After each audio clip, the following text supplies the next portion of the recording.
If you smell that coffee brewing, you know what the fuck we doing.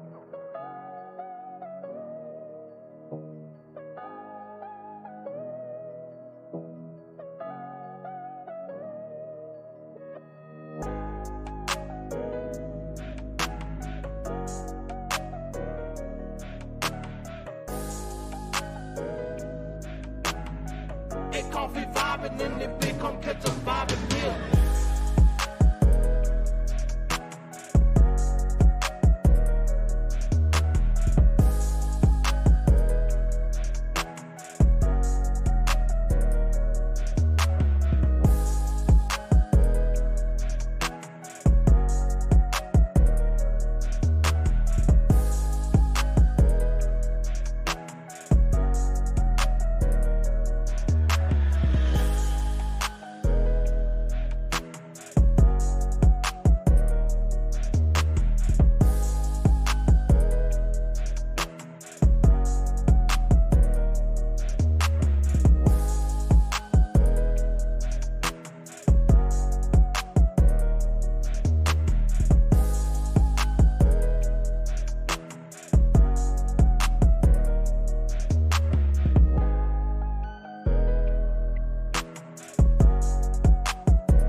Yes, sir. Oh, what's happening? I'm by myself like this. That's what I'm talking about. What's up, my boy? Nah, you ain't by yourself. You know I'm here, man. Oh, Kinda, okay, no. sorta. I'm here in Yeah, but spirit. I started off early. I was like, shit, I would just blow if that nigga ain't even gonna pull up there. Fuck that shit. It ain't got to be T Money, the only one drug free. You know what how the saying go, but yeah, No what's doubt. Let's let happening? them know what show this is, man. Welcome everybody, man. Even though I ain't no cameraman, welcome everybody, not to the best podcast, man, but to the worst, huh? The worst.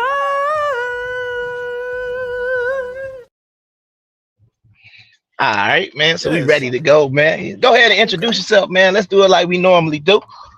Oh man, you know, man, it's the one and only, man. that boy Birdie, man. Just like I said, only one. My fault. Hold on, this nigga goddamn. Okay, we finna. My bad. My bad. We drunk driving today. We drunk driving. It's Friday. We all out in Cali. We up in goddamn. But I ain't gonna tell y'all everything. Right. Just kick back. Just kick back. Calabasas in that thing. Yeah, I know what it is. Yeah, just kick back. But yeah, so anyway, before I was rudely interrupted by my co-host. Hold on. Yeah, good runs. Yeah, pull up on me. Y'all know how to hit me, yeah, like that. But yeah. Anyway, you want to get in touch with me, man, hit that thing, www.thatboybirdie.com, man. Like it's a goddamn radio station host, nigga. You know what's going on, man. Don't let a nigga with a suit and tie be the only one you trust, man. Let's get it, man, because this how we rock.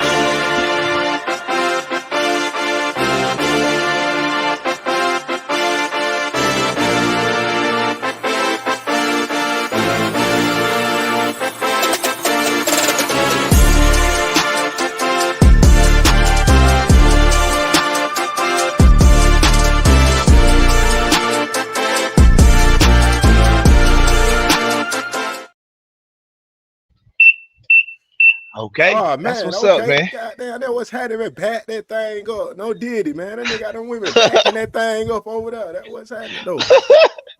I can't see the comments, so I'm just gonna have to trust you. But that's what's up, man. Let me introduce myself, even though I ain't on camera. I'm gonna be here soon enough. And my my brother, Kung Fu Fighting, Kung Fu Hebrew. Ho ho ho ho ho! Ha! Ho ho ho ho ho! Ha! It's the motherfucking remix. Ho ho ho! Ho ho ho!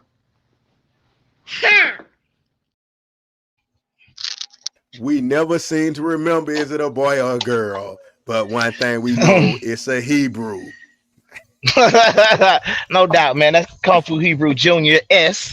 But Okay. we in the building, man. Shoot, man, let's start out. I know you normally kick stuff off, man. I just want to kick something that I saw you like on Facebook real quick. I think this would be a real cool way to start the show, man. The family before and after pic, man. What's going on? What's going on in this picture, my guy? Bro, you got to put the banner up or something, sticker over that shit. Those niggas in the news. Pause. My bad. Hold on. Let me see. Oh, no, you might be good. No, I still ain't covering it up. I can't get it. What a big head. No Diddy. What a big head. Oh, yeah. I don't think you can put both of them on the screen. Yeah. Oh, okay. Okay, we got it. Let's go.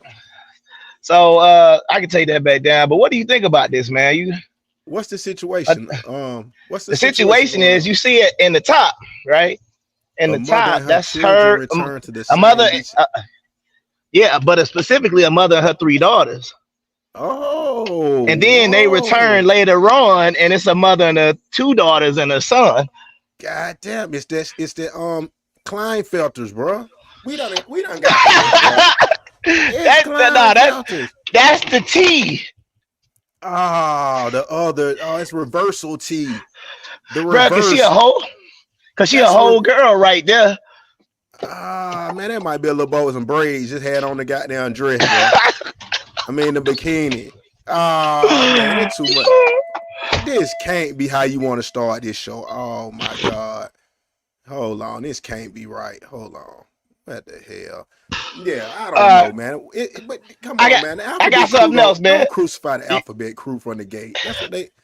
Oh, man. If you vote I'm Kamala, just saying. If you vote Kamala, you ready to support the alphabet community. So what are we doing? Well, Kamala, that is Kamala. Speaking of Kamala, let me ask a question to the people. Since y'all forced me to start talking about politics tonight. I didn't even want to go here, but we'll go there just for the people. If she was a dark-skinned woman that looked like Whoopi Goldberg, would they support her the same? Would they mobilize? It's just a question. Would they mobilize behind her the same? I'm going to ask the uncomfortable questions that nobody else want to ask because don't nobody want to be honest about what's happening out here in these streets. Ooh, that's what I'm talking about. I like to come in smoking. I'm saying, what you feel about that? That's just a curious question that nobody's asking. Would they support Kamala if she was dark skinned? Like Whoopi Goldberg. Well, I got a simple question, man. I mean, it ain't even that. I mean, it's pretty self-explanatory. I mean, you right? know, this the era of the colorism and all of that. That's why I say. Right, but see, this is my point though. Give me a famous or a popular dark skinned politician. I mean, I guess you could go with what's the old girl out of California? They be calling her Mammy.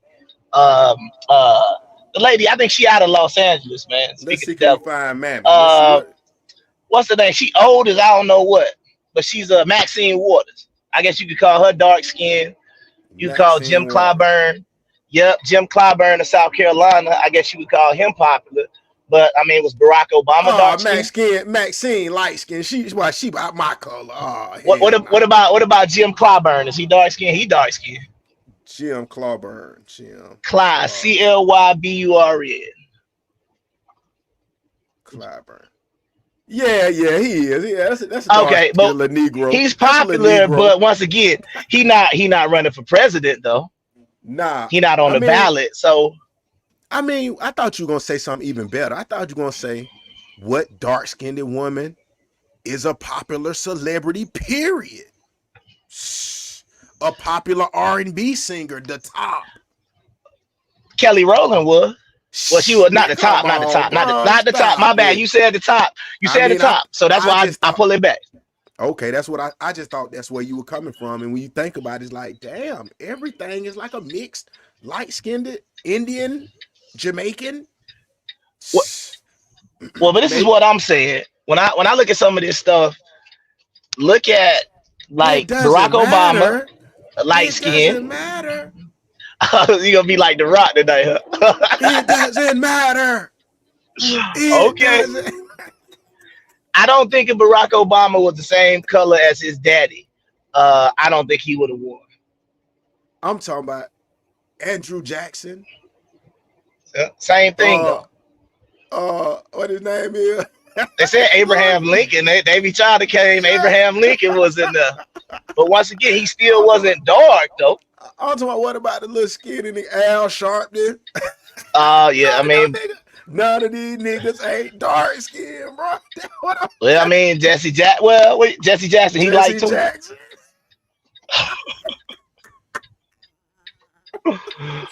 I don't know, man. I think that. Go ahead. No, I mean, I was just saying we tripping about the point that nobody ain't black, ain't dark skinned, but for real, I think that the white people and all the people that's like swaying her way, Kamala way, I don't think they'll be with if she was like looking like Whoopi Goldberg, bro. That's too much like a old Negra. That's too much like a Negra. I can agree with that, but I do think the way she looks has a lot to do with this. But I keep going back to 2020, right? Why, if she's so great now, why did Joe Biden even get to where he at? That's my point. Y'all could have been, I'm with her. Y'all could have been hotties for Harris.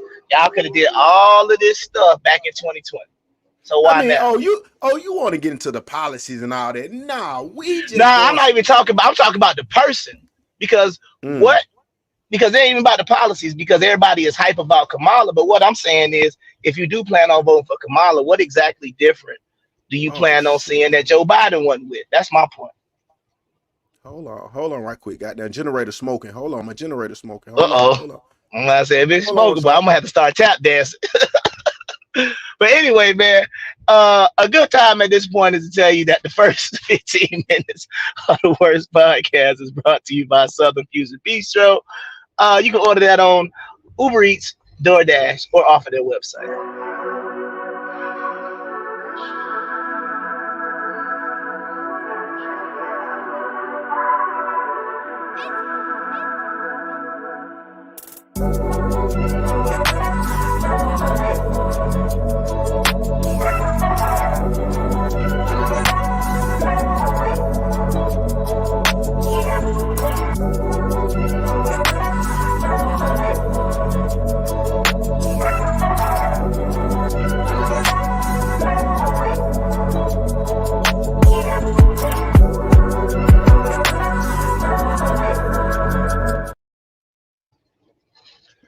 All right, we good? Okay. I was scared, but I was like, boy, if your generator go out right now, boy, I'm about to be tap dancing on the screen. I'm gonna be playing. I'm gonna be playing the little skater. Add the likes for about 30 minutes. Oh no. Nah, I'm just joking. But I go to that. Nah, it's all good. It's all good. Well, man, it's just so much. But let me slow it down. Let me slow it down, man. Cause everybody pulling up. It's a good Friday night, man. They don't even know what be going on. We got a bunch of new faces in the building, new faces on the comment sections on the YouTube and everything. We want to appreciate everybody that's supporting the move. But No doubt.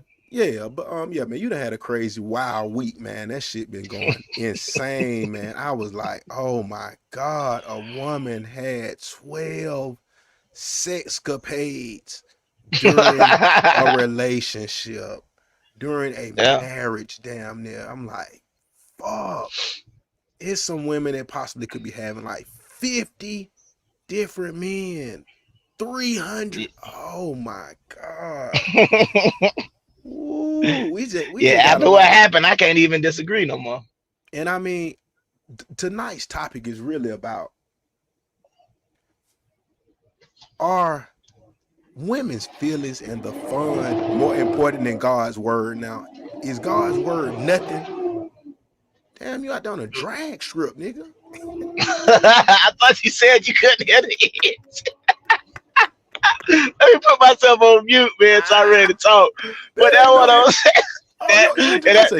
That's that Hemi, man. That's that Hemi, you know what I'm saying? That's the Hemi in that thing, man. I'm talking about that nigga. But okay, But my question is, do you even think that's important to women these days? God is the concept of God, is religion, is any sort of spiritual morality. Is any of that valid these days? I mean, I don't think nobody's scared of hell no more. And that's the big deal. I don't think nobody is scared of hell no more. Cause there was a lot of shit that I would have did. And I thought about like, oh shit, nah, they said you'll go to hell. You do that. Nah. You know what I'm saying? But now Absolutely. I'm like, now they saying the universe is gonna save you. No matter what you do, you meditate and the universe will let you free. Be free. So, I mean, I don't think God's nowhere in the sight. And they're saying the universe is God. So it's saying the woman is God. So she don't got to listen to nothing because she's God. Yeah, I think there's a lot of confusion right now as far as where to focus in from a spiritual perspective, because I feel like you said, there is so many different things. The woman being God, the universe will do it. You got the folks dealing with the crystals and the rocks, and I mean, it's just so much stuff out there. I just feel like that's the reason why so much chaos. I mean, doesn't a spiritual aspect have to be involved in a healthy marriage? Yes. Of some sort. Ooh, man, what's the whole? Sort. What's the delay? Oh, the delay. Well, I'm trying to I'm trying to podcast and not go through 8 calls, so I gotta think a little bit. You know what I'm saying? So I'm trying to multitask over here, but I do believe that spirituality is a very important part of some sort of spiritual connection. And somebody would say, well, what does that mean? I'm just saying, regardless of if y'all do believe or whether y'all don't believe, y'all need to be on the same page with that. I mean, the thing about it is, shit, if it's no rules, it's no top line, it's no essence or no God or no nothing to fear, no consequences, then really it's like complete chaos, like purge. The relationship is a purge. Fuck it. Whatever we do, fuck it. I mean, who are you answering to? In the great words of the prophet Keith Sweat, nobody. and that's what's going on though. And I mean, I don't know if it's a way out of it, because if it's no God, no fear, no hell, and that's what the night was about. Like I said, let's get into this Bible a little bit. Well, we we ain't gonna get into it yet because it's gonna get crazy when we get into that. I want to give the people a chance to pull up and everything. Let's try to rush through some shit. I got some great trending topics this week. Unless you got something you want to just get off your chest because you've had a chaotic week, my friend. Nah, it ain't nothing necessarily that I need to get off my chest. Like I said, man, you know, I've already said what I need to say. You know, that young lady, I wish her nothing but the best in whatever she's trying to do. But you know, like I mean, this is very simple, man.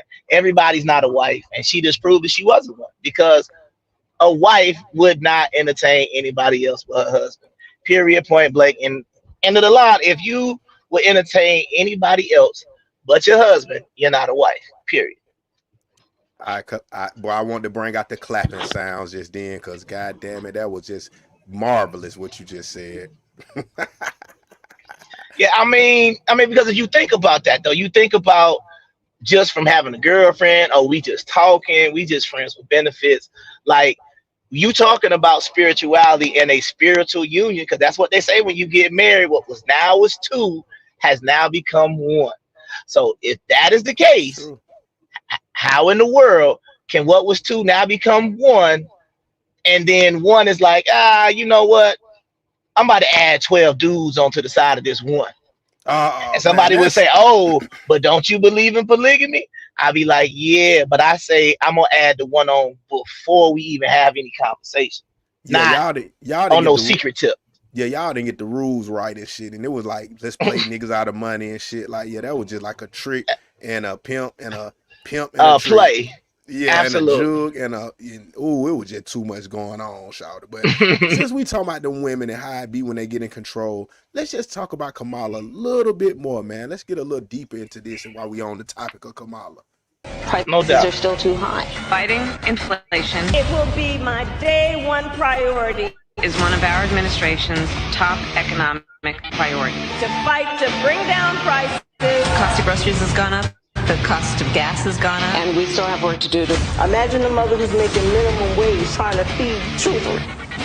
They're killing us without killing us. What else are you going to do to fix this problem? Well, let's start with this.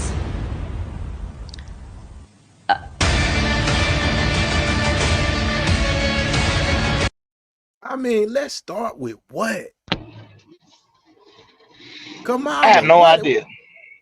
She don't either. I was just making sure anybody's seen that. Oh, let me go back. She don't know what she don't know where to start. Hold on.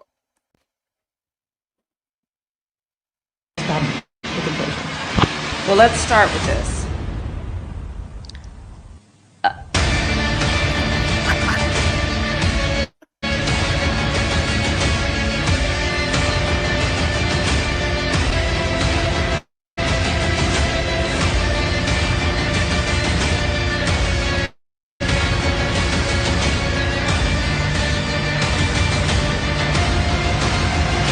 It is something that we take very seriously.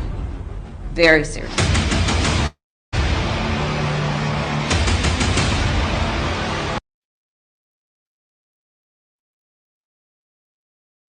I mean, did you see what was going on in the footage? I did. Talk about record inflation, things like that. I don't know, man. I feel like that's my whole point. If she's going to address the economy, like this is the thing where I always say politics, in my opinions, make people stupid, right? Because think about this. If she's saying day one, my first priority is going to be to focus on the economy or fix the economy or whatever, right? My question is, so you can't just fix it right now. Exactly. You got to wait till you become elected president to then go and fix it. And I get it, it's politics, but it makes people stupid because they're like, oh yeah, she's been sitting by Joe Biden this whole time with these great ideas. You understand what I'm saying? But when she's in the real seat, not the vice seat, she's in the president seat, then she's really gonna get the economy back going. And I just gonna ask a simple question: how? Well, I mean, Trump had a rebuttal, man. Let him jump in right quick, and then I give my 2 cents, man. Let's see what that boy Trump had to say.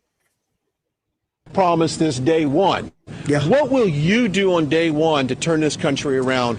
So she is saying when she gets in, she's in now.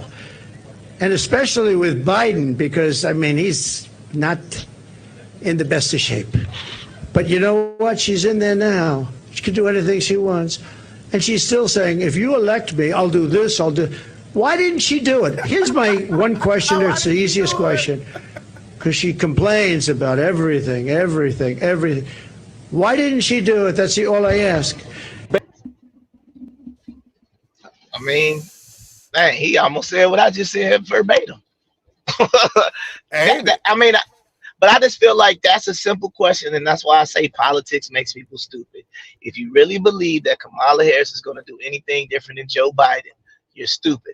That would be like the same thing the dude who's running under Trump right now, right? If he wanted to run in 2028 and he was going to be like, oh, I'm going to fix whatever we didn't do while Trump got elected, you're stupid for believing, because he could have did it the whole time. But it depends on you electing the person for them to now say, oh, I know gas prices and I know food prices are out of control, but if you put me in the highest office in the land, then I'll step in and fix it. It just don't make no sense. Fix it now. Yeah, most definitely. I mean, the shit, and then be rewarded for it, right? I mean, be like, oh, ever since I took, you know what I mean? Ever since I took over the presidential race, look how the economy has turned around when I did whatever I did, you know? I mean, it sounds cliche and it sounds like common sense, but the thing is, y'all right. It's been 4 years or 3 years, whatever you want to call it. 4 years, I guess you say. Oh, you could say or whatever. For her to do this shit, for the board, her being the border czar, you know that, and they say 20 million people came in. That's crazy. You heard the lady stressing and saying she can't eat, and you know what I'm saying? It's just a lot of shit going on, and woo, that's a lot of weight to put on one woman back that she can't do nothing about it now that she's got some help. You know what I'm saying? Yeah, and that's my point. It's like, even when it comes to politics, when people keep talking about what they're gonna do with the economy, you can do certain things, but to be honest with you, everybody got to understand. It's like when South Park talked about the economy, right? Everybody makes the economy seem like it's this mysterious thing that can be manipulated and all these different things, but pretty much it's just people spending money. So you got to ask yourself, under what presidency were people spending the most money? That's why the economy will be the better. And then when you bring up the economy, the thing is, what happens if we really do go into a depression? You know, like it's all jokes, it's fun, we kicking it, we laughing, this funny, we watching podcasts. Man, what happened if we go into a Great Depression where nobody can pay their bill? I mean, you know what chaos. I'm saying? Are people even thinking about this, bro? It's getting that bad, because I also want to present this. Maybe it's the time, maybe not, but it's during while we talking about inflation. But check this out, man. We got the meat, the poultry, and the fish, bacon, sausage up 19.5%, man. Pause. I don't know if anybody know what that is. I don't know if talking about that sausage. Oh yeah, the sausage. Man. Oh man, pause. There you go. Oh, super pause. Oh yo, man, what's going on, yo? This nigga's crazy, dude. This nigga crazy. What are your thoughts? Pause. First of all, pause. Yo, that's past pause, man. That was a 2-game suspension, dock of pay. Yeah. Go ahead, man. Lunch meat. What are your thoughts? Pause. First of all, pause. Yo, that's past pause, man. That was a 2-game suspension, dock of pay. Yeah.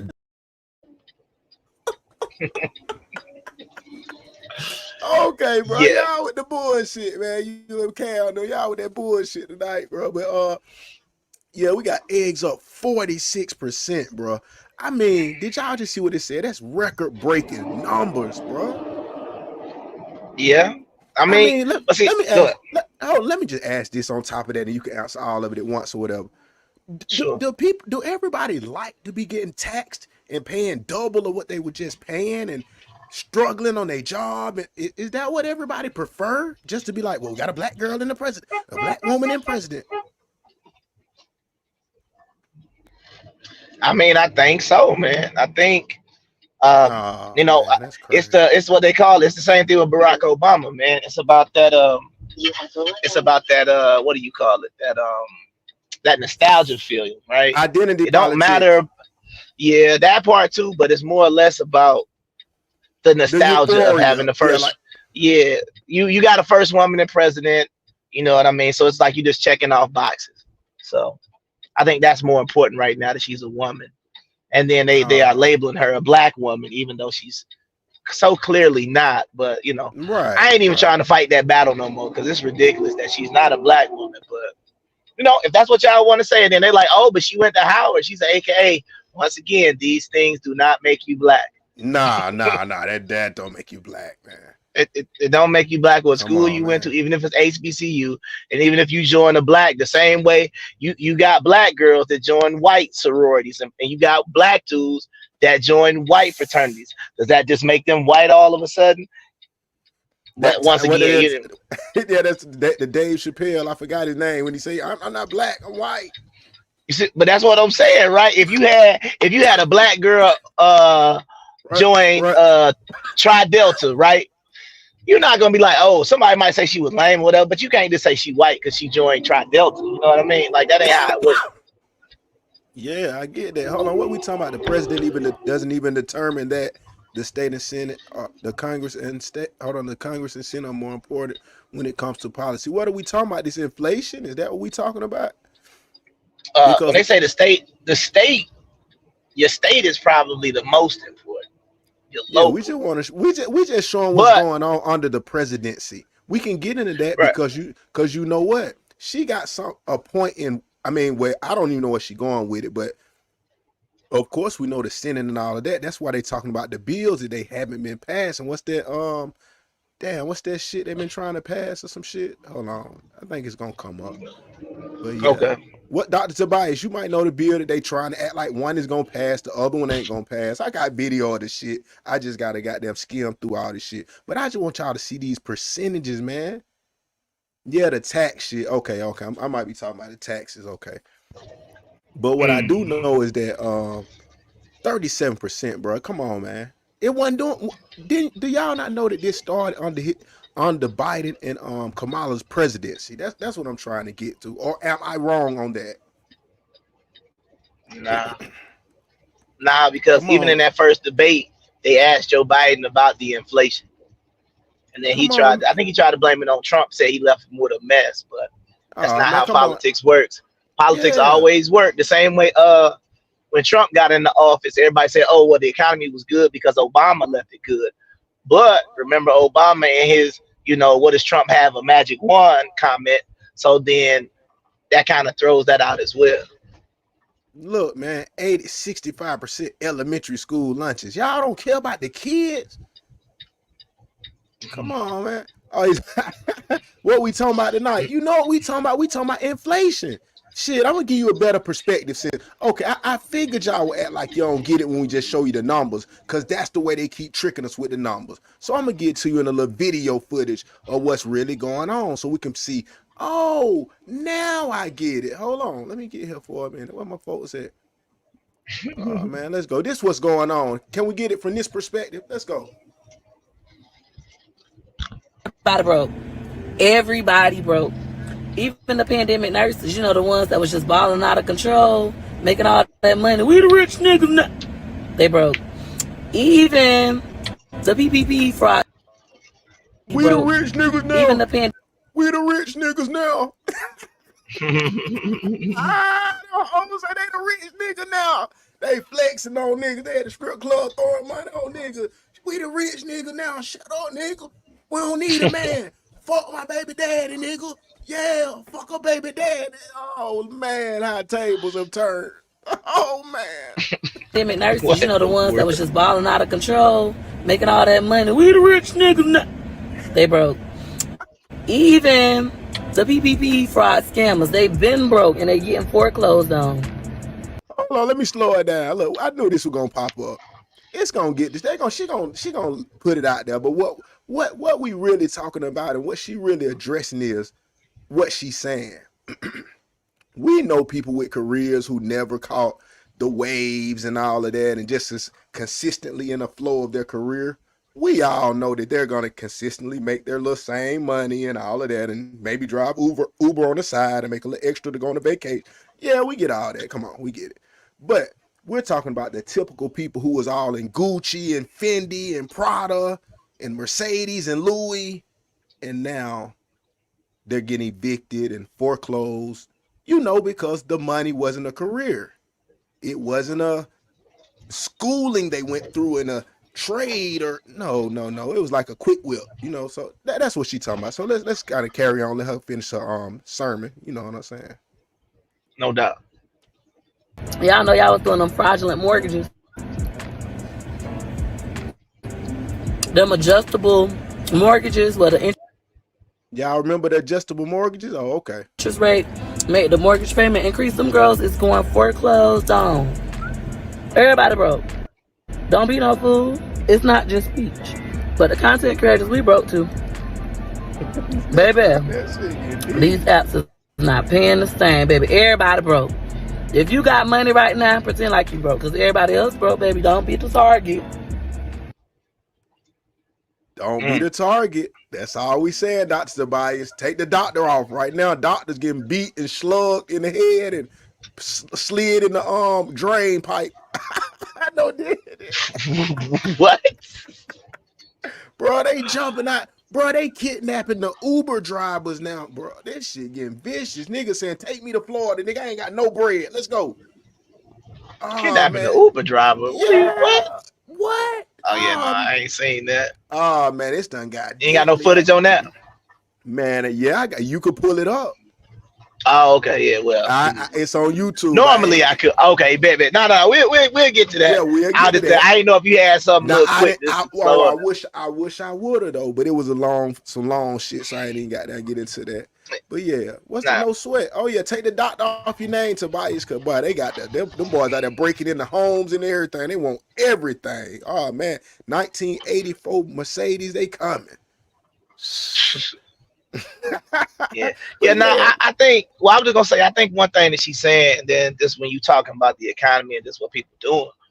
But even see, this is my thing, and this is my whole problem with the PPP and all of that stuff, right? If all the people who got it are broke, then the problem is this is the reason why. And I'm not even trying to. I can bring reparations in for like 2 seconds, right? Right. This is the reason why. Even though I'm in favor of reparations, right? It ain't gonna change nothing. No. Because we already saw with the PPP. Take this money, build you a business, and then be able to have some sort of sustainable growth in your business. And like you said, people went out and bought mansions and Bentley coupes and all that other stuff. It's like, shout out, one check ain't gonna fix nothing. What can we get y'all black ass? What can we get y'all black asses? What else can we do for your black ass? Then I give you the money. You tell me I'm racist. Trump. We gotta have some morals, man. That's what they need. I get out y'all favorite rapper Kodak Black. Goddamn, whoever else he got out, man. I done gave y'all goddamn 150,000 a piece, and y'all tell me fuck me and put Kamala in the office. Y'all some ungrateful motherfucker. Y'all really is some ungrateful motherfucker when you really think about it, bro. He done gave a lot of people the most money. I don't care the reason. He done gave some people the most money they ever had, ever will get, ever can dream of, and everything, bro. And they said, fuck him, put Kamala in the office. But see, the other thing about it is everybody keep forgetting about Kamala's record when she was a prosecutor, and they keep forgetting about that crime bill that Joe Biden helped co-write, right? But see, it's what people like when Trump was in office. Some people like, oh, that's because he's a criminal himself. However you want to look at it. But what I'm saying is, as soon as Biden got in office, one of the first things he did was assign a task force to the PPP, and that's why a whole bunch of folks started going to jail, because that's what they do. Yeah. No, I'm serious. You can Google it. Google the PPP task force. That's what Biden did. I'm talking to the audience. Yeah. Google it. To the audience, yes. You see what I'm saying? It's like y'all just vote for people, and y'all think one of them was supposed to be one way. But then, like I said, Trump wasn't talking about investigating no PPP. But as soon as oh boy, we got to get that money back. Where that money go? And then all of a sudden, you see what happened. All of a sudden, you like, dang, so in jail. Yeah, PPP, scam, fraud. Yep. They in jail for 15, 20 years. So niggas ain't even thinking of that. But it's all hey, good. we'll have a woman in office, man. You know, salute. Oh man, it's gonna be terrible. Don't matter if eggs is $20 a carton, man, a dozen. It don't matter. We got a woman in office. Congratulations. They don't give a fuck about it. They don't give a damn about us, like Michael Jackson used to tell them. All they want to say is that they don't give a damn about us. So and that shows why it's 15,000 people tested positive for HIV in one goddamn state, man. Come on, man. Well, there's another part that I'm looking at too. If you think about it, you have people that's gonna lie regardless of whichever way it go, right? What's that? The people back in 2016, they made it seem like the country was the worst it's ever been.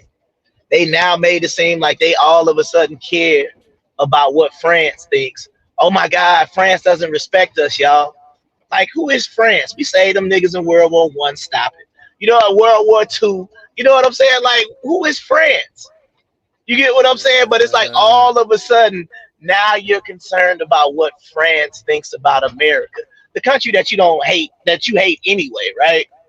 So it's just like everybody's perspective is always going to change every 4 years. So that's why I say, like, the political discussion is cool, but I already know what's going to go, because folks was looking at their checks talking about, yeah, but my taxes went up with Trump. How? They said it went down across the board. How you paying more? You can Google that. That's a fact. Right. And they say, oh, no, my taxes went up. So, all right. So now you just making it up in your brain just so you can have something to say.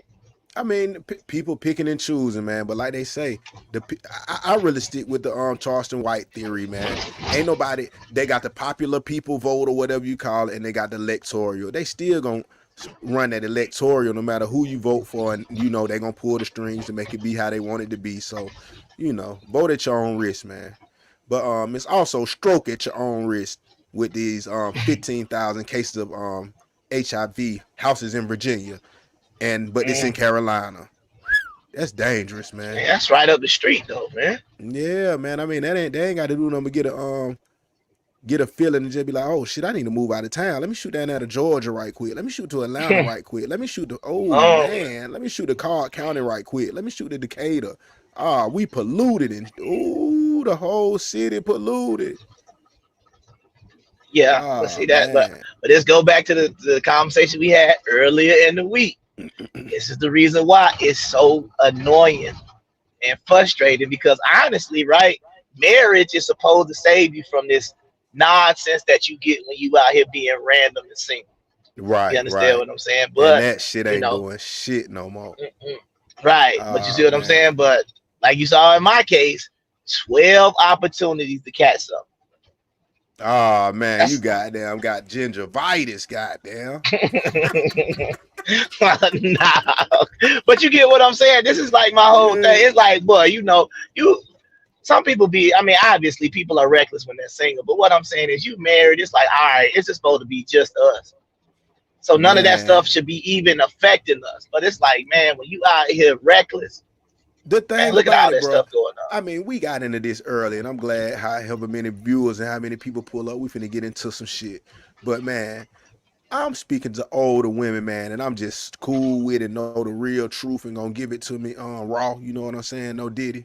But yeah, you know, no Diddy. But they telling me, they like, man, bro, you know, man, everybody out here cheating on the low and seeing who whoop de whoop, and people get old, and you know what I'm saying? Folks don't give a fuck, man. I wouldn't advise nobody to fucking get married or nothing right now, bro. Respect and all of that shit is out of the window, bro. I mean, women are telling why do you think that is? I mean, that nobody can stay faithful right now. Why?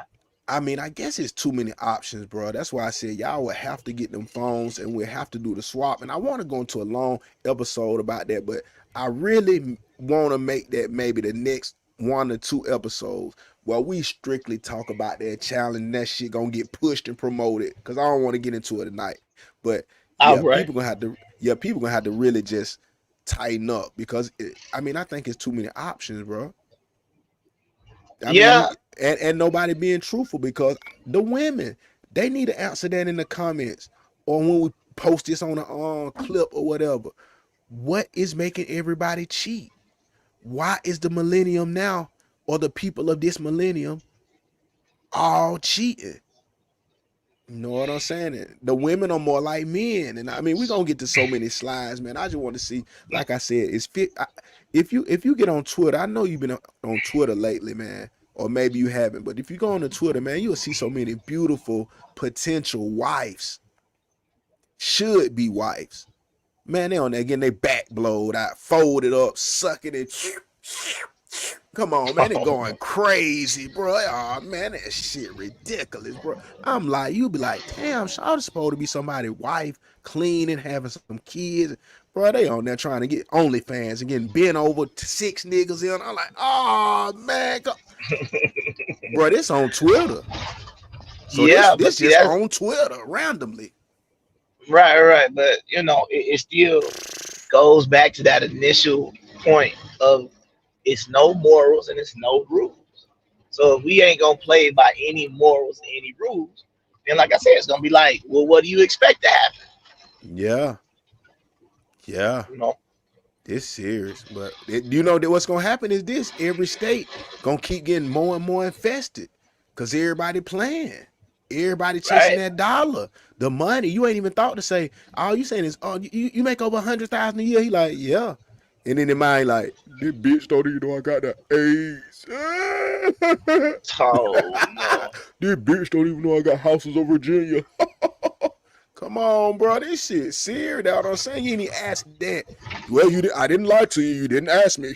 Let's go, man.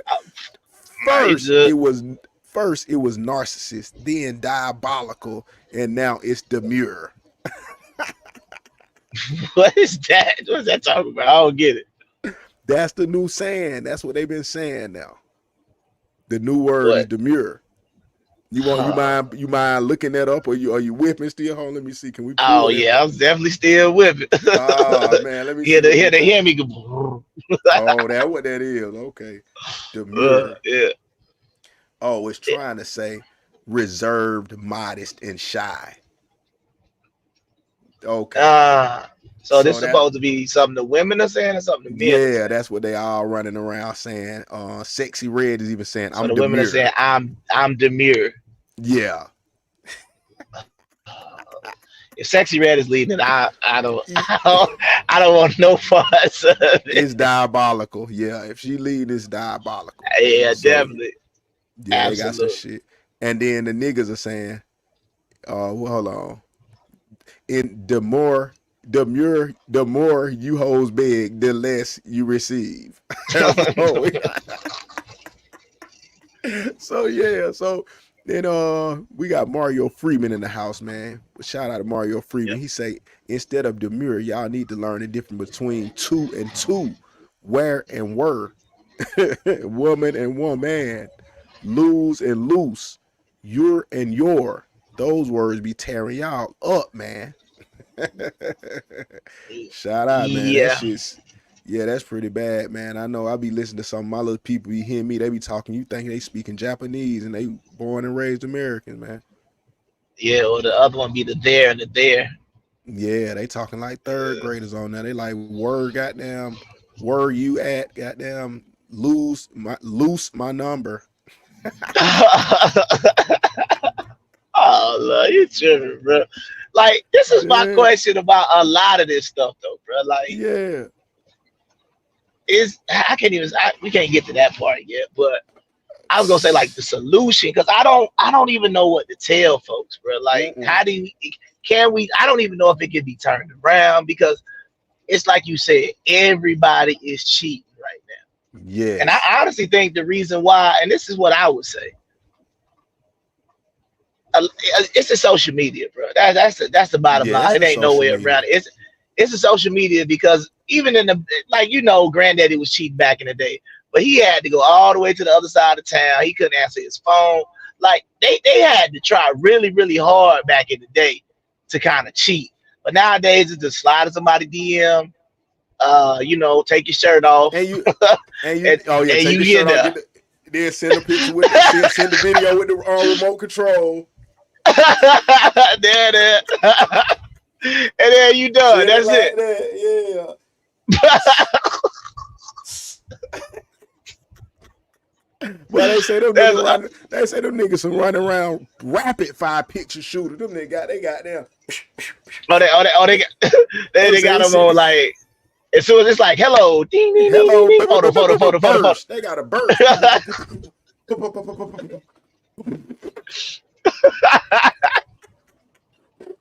Well, that's crazy. But no, that just go to say this right here, my boy. Hold on. Okay. Horny niggas make whack women feel like they're somebody. Say that one more time. No diddy. But now, horny niggas make whack women feel like they're somebody because they all in everybody DM. You know what I'm saying? That no matter if they sloppy, ugly, if they got them mental health, if they got them blind, if they got 2 legs or one arm, man, nigga don't give a damn. Right. But when I think about what you're saying now, bro, it's like even when we get back to all these folks that's dealing with each other, all these folks out here cheating, like what I think a lot of people fail to realize is they always cheating with somebody. They ain't cheating by themselves. So it's like, who are these people that's just randomly out here sleeping with other people? You know what I mean? Like, shit, the niggas with the money, the niggas whoever around with the money, they cheat. That's who everybody need because they the supply of the rent money and shit. That basically how it's going. It's a crew of niggas that's just getting the money. They got to go from one street nigga, one nerd, one sociology nigga. Like, yeah, one nigga drive Uber. They got to get like 100 from each. Yeah, man, that shit done got deep.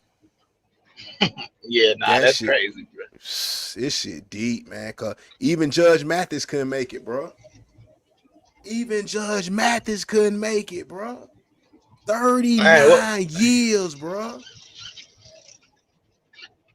Well, is there a particular reason why they supposed to be breaking up after this time? Judge Mathis' wife, Linda Reese, reportedly files. She filed. This is what we talking about, a home record, bro. That's what Kevin Samuels loved to tell them. Why would you break up after 39 years, bro? You may as well just hang that shit up. What could be the reason? You want to get stroked and poked. You that old and still want to get stroked and poked because it's what's the point of divorce? Why did Judge Mathis? Hold on. Why did Judge Mathis break? Why file for divorce? Yeah. What's the reason? So I mean, I know she filed, but did she say why she filed? I know it can't be irreconcilable differences right now, can it? The two married they married in 1985 and have 4 children, all in their 30s. They want to get in all that, talking about the pair and all that. Mathis in a former district. Oh shit. Yeah. She saying he cheated on her? No. They ain't saying. I had to fight for divorce. Yeah, I'm just curious as to what's the reason why she filing. Yeah, that's what I'm trying to see, goddamn. Because if you think about it, like I said, you've almost been you've been together almost, like you said, 40 years, man. They both got to be in their 60s. She's going with the boilerplate irreconcilable differences as the reason for the split. So they can't get it together after 40 years. Okay. Yeah. That's sad to me, bro. That's sad. You can't figure it out after 40 years. You've been dealing with somebody for 40 years and y'all can't figure it out. What else do you want? I don't know. I honestly feel like, bro, if I done gave somebody 40 years, we gotta figure it out. We gotta renegotiate. We gotta figure like whatever we gotta do to stay together. You understand what I'm saying? Because who want to start over at? Shoot, how old do you think Judge Mathis is? 60. They gotta be 60 something. Pushing. He gotta be probably like 65. I would at least say. I know Judge Joe Brown is in his 70s. Judge Mathis 63. 63. Okay, so they did get married young. 64. But like once again, who wanna be swiping right, swiping left at 64? 60. Vivica. I mean, unless you just want to go by yourself, then it's over, man. There's no new flings at 60, man.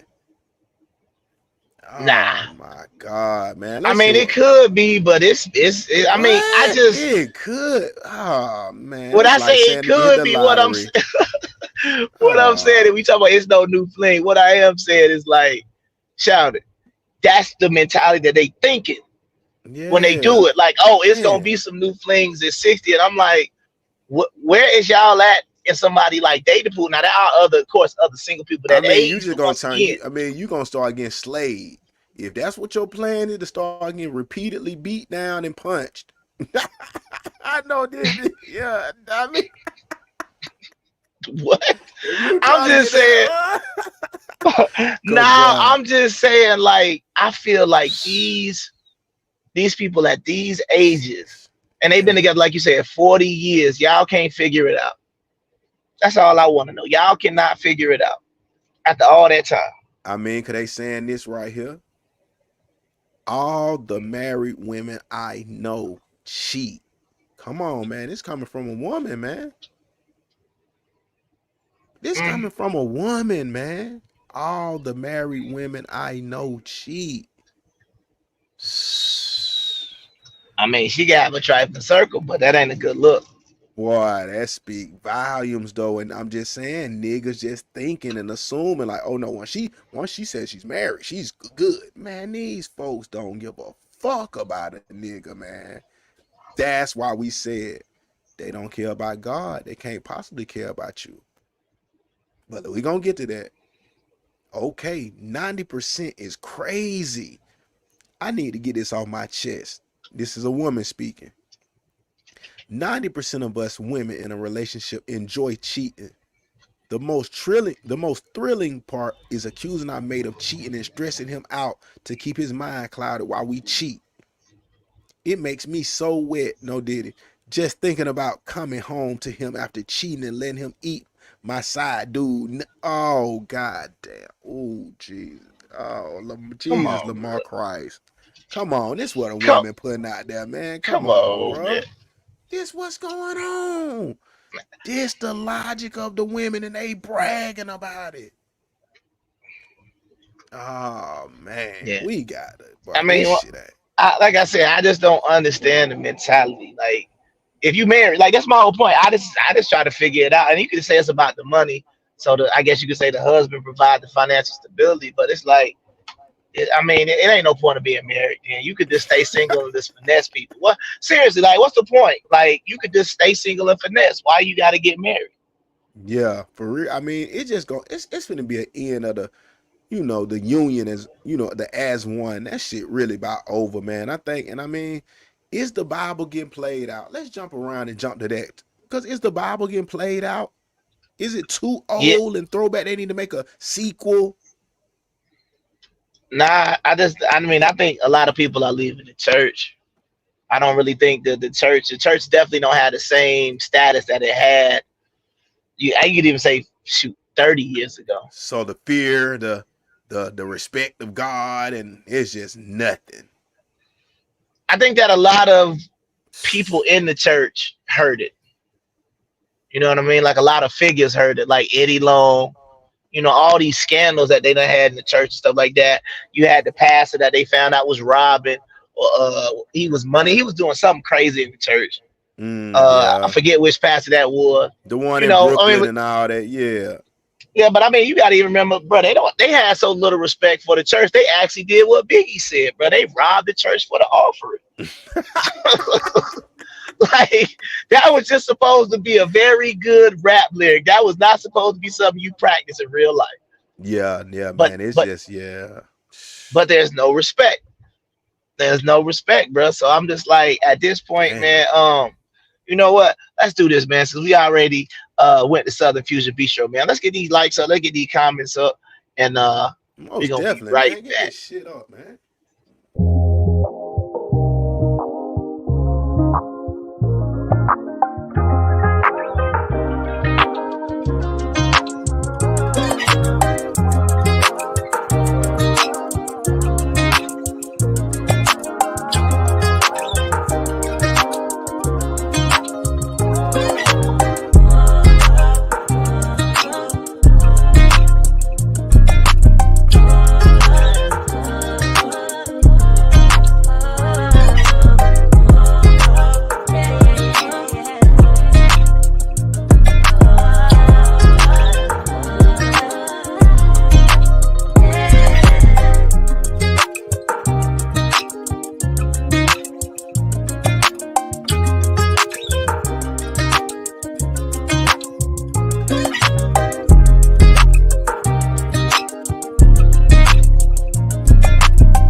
Right, man, we back. But they working the hell out you. But yeah, we back, man. We turned up. But yeah, we in the suburbs tonight, man. You know what I'm saying? You see the plush goddamn palace, man. We ain't out here. People next door, man. I can hear the walls thing. We ain't doing all that yelling and crunk shit yet. Unless y'all pull up and want a campaign. But yeah, you see my boy, he in there goddamn trying to ride and promote goddamn with the goddamn Spotify unit on and everything.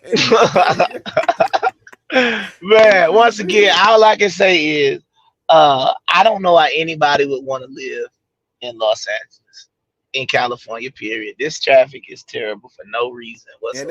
And that's what you got going on right now. You still in traffic this late at night and shit, or what it is? I only had 40 miles to drive, but it says it's gonna take about 2.5 hours to go 40 miles, bro. And I'm not even going towards Los Angeles. I'm leaving Los Angeles. Oh man, them streets fucked up over there, man.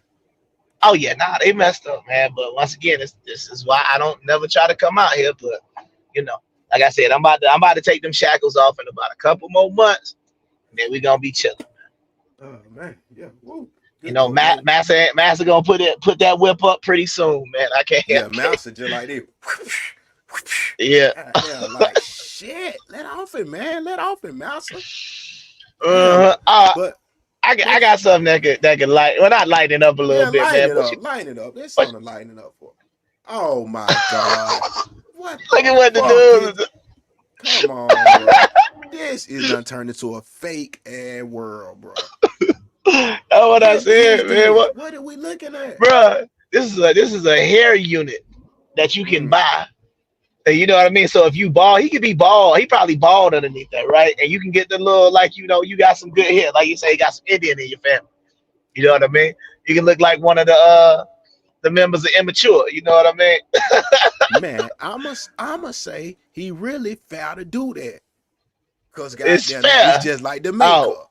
It's just like the makeup. Fuck it. If it's gonna be nothing but makeup, lashes, and got the eyebrows to the goddamn on both sides where they hurt your eyes. And your eyeballs bleeding because you got two. Oh man, this shit I got bad, man. I thought I had shot a picture. I ain't even saved it, but your eyeball bleeding, looking like this. looking like this, and I'm talking about eyes just red, bro, just bleed. I'm like, damn, take them goddamn eyelashes off. They infected. Yeah, I like I said, I mean, even going into all this other stuff, this is the problem that I think is going on with society. You got a whole bunch of fake stuff.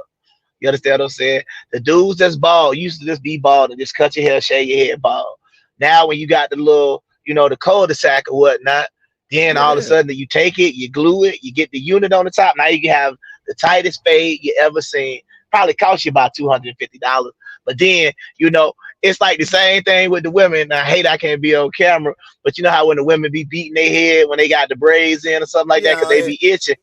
So now you can tell the dudes that's got that unit in there because they be slapping their fade the same way the women be doing because it's itching. Yep. Anything to soften the man and make him weak, man. Come on, man. And man. Look, see, that's why I said. But now, what about this? Now, what you got to say about something like this? Can you read? Can you see that shit? I mean, yeah, I looked down and said not all black boys had to play football. Yeah, that's been a big epidemic right now. Like, it's football season, so like, should every black boy be trying to do that, or do we need some STEM students? I mean, I don't feel like one takes away from the other because, like, that's the problem with a lot of times when people be talking about the sports. It's like you either got an athlete, you know what I'm saying? Like, you can't have an athlete and a scholar. He got to be one or the other. Like, why we got to pick and choose? I mean, that's a heavy task, though. I mean, I would think you got to be rather gifted to be able to do the two, because most time you like really talented athletically, you really don't got the smarts. I mean, I don't know, man. Right. But that's what I'm saying, though. But if you really don't got the smarts, shoot, you ain't gonna be doing you ain't gonna be building no rocket ships. You understand what I'm saying? So it's like, to me, you gotta go where you gotta go. But that's if what you I'm know saying. But don't you know that every black family is putting Junior and Pookie and Ray Ray into goddamn football? This nigga might don't even know how to goddamn. He might be goddamn flamboyant, as flaming, and they got him in. You know what I'm saying? Now my thing is, and this is just me, period. I think we would be better off putting our kids in soccer, especially our boys. What's the thing about soccer? Because, man, look at America compared to every other country on the world. Why is America not top in, like, soccer? Right. It's because our best athletes play basketball and football. Could you imagine having LeBron James running the 4.340 trying to go do a header, pause into a goal? You understand what I'm saying? You got cats like Russell Westbrook, Vince Carter putting his elbow in the rim. How you going to stop that? And he's 6'7". Our soccer team would look crazy if we had our best athletes, which is us, playing soccer. But is soccer the most valuable sport or some shit? I mean, like, it absolutely is worldwide. Now you ain't gonna make no bread in America, but worldwide, yeah, man.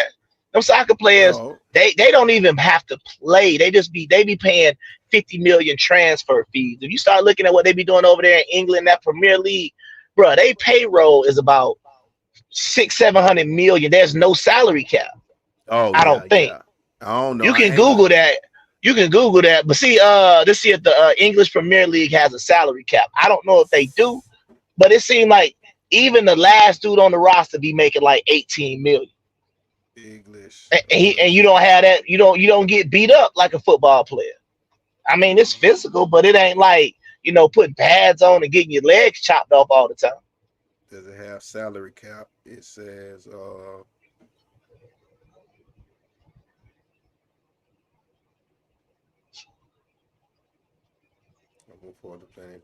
because it ain't got one, but it's planning to introduce one in 25 and 26. It say. Right, but see, I'm saying like up until now this has been going on forever, which means that, bro, if they wanted to give you $1 billion contract because they thought you was that good, they could pay you $1 billion for 10 years. A 10-year contract for $1 billion. You're getting $100 million a year. But then we go back to the point about the people that the athletes. You don't get the money, don't last, bro. We just said that about the same, like the pandemic and this and that. If they don't got no understanding, no financial literacy, what is it gonna do to have the money in 5 years? You flat broke. I mean, that's true, but it started at the beginning though. It started in the family. The family unit's already messed up. So the family unit is messed up. It's like everything trickled down. You know what I mean?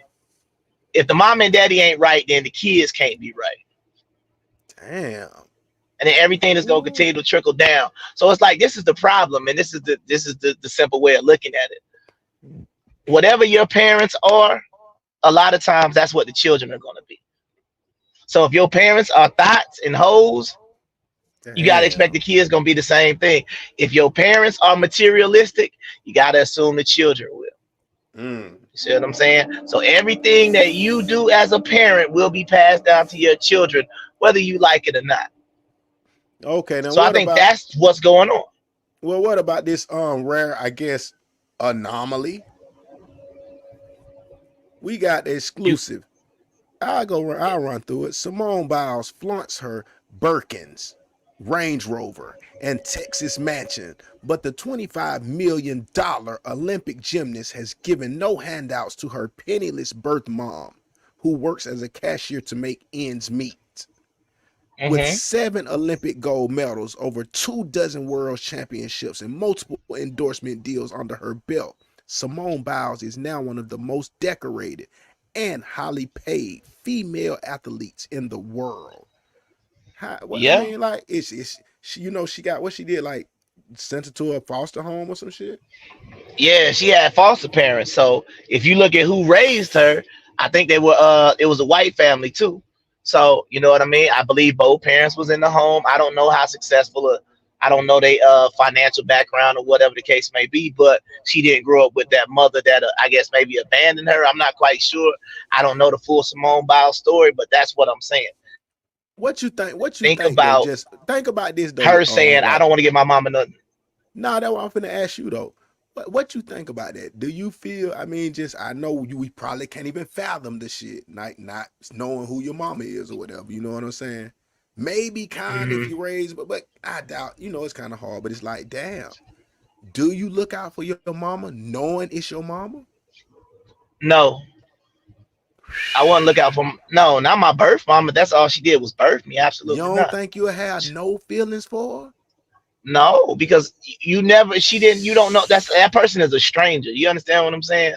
Like, damn. That's the way I'm looking at it. And so when I see what she's doing, bro, that lady birthed you and gave you up when you was a baby. I'm talking about that other family raised us and she was a baby. So it's what I'm saying. So hold on. So it's the circumstance that you going off of. Because let's say hypothetically, you get you and someone have a child or something, you get locked up, and you saying and you get 20 years or something. She turned 20 and she meets you. You saying you want her to say fuck you because you left her?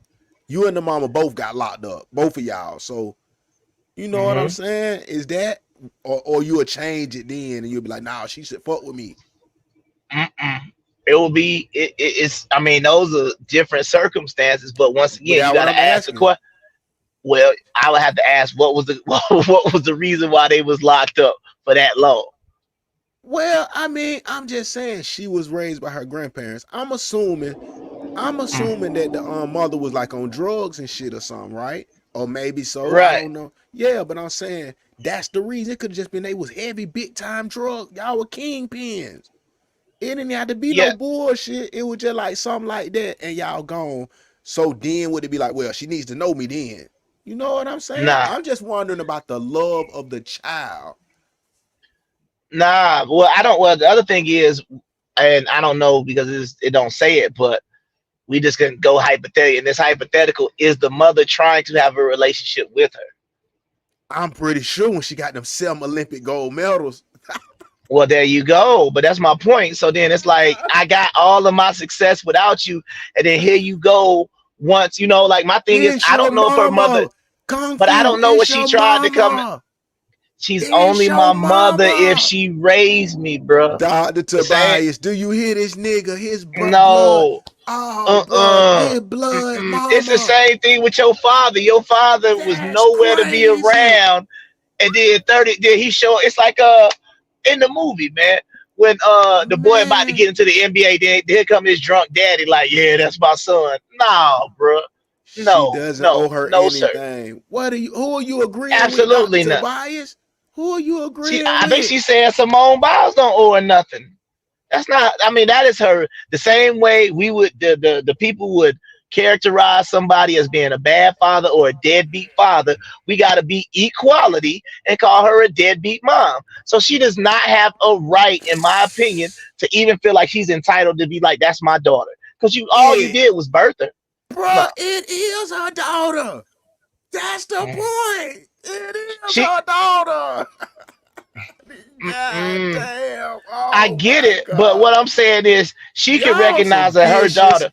Y'all some vicious people, bro. She is your mama. Wait a minute. She can recognize Simone as her daughter because that is what like it is like in real life, right?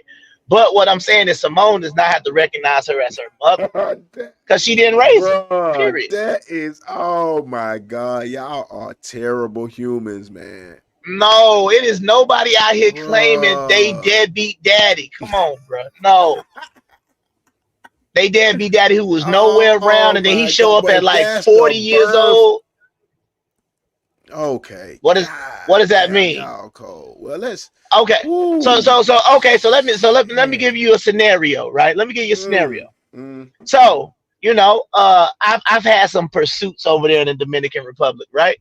Right. So let's say one of my pursuits from 2010, I got a 14-year-old child walking around and he's the #1 baseball prospect in the Dominican Republic right now. And he's about to go into the Yankees farm system. Right. And somehow, some way I find out that this dude is my son because one of my escapades led to him. Right. I would look crazy walking around there talking about that's my son and trying to get him to call me his daddy. That would be insane. I'm saying, so it's no opportunity for you to want to get a bond with your son. That's got to come from the child because I wasn't there. Now, in my case, I didn't know he existed. Wait. No. So I might be okay. No. Right, but I'm saying she birthed the child, so she knows she existed. Oh man. This shit, I'm not, like I said, I'm not cutting no slack on no deadbeat mother because they wouldn't cut it on the man. Okay, so but see, this is what I'm saying. Okay, a woman saying there's no child has to be here. My child doesn't owe me anything. But what I'm saying is this: if you putting your child out there for whatever circumstance, it had to be a dire circumstance. You telling me you ain't gonna want to have the child forgiving of you as a mother? This is what I want to know from women.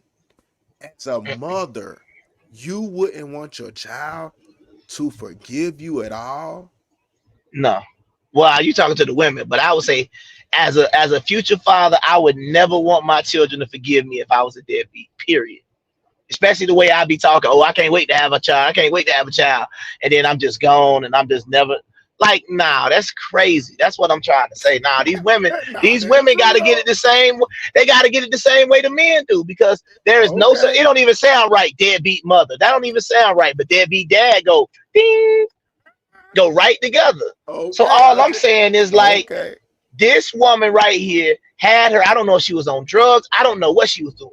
Right. But whatever it is that she had going on, her daughter was not her priority. So I don't honestly care if she was on drugs because once again, anybody like, you know what I mean? You having a beer right now, right? Why? Because you want to. Nobody is over there with a gun to your head like, oh, you got to drink tonight. No. So the same thing when she might have been on that pipe. I'm saying, I don't know. I'm saying I ain't really looking at the screen. I'm just saying you could be, right? But if you were to partake in a cerveza tonight, right? It's because you want to. Right. The same way that if she wanted to go hit that crack pipe, which I have found in my 41 years of life to be extremely easy to avoid. Right. Smoking crack. Yes. You understand what I'm saying? So I don't have no sympathy for her. I'm glad Simone Biles is flying because it's almost like the same way. And this is the way I'm going to put it in perspective.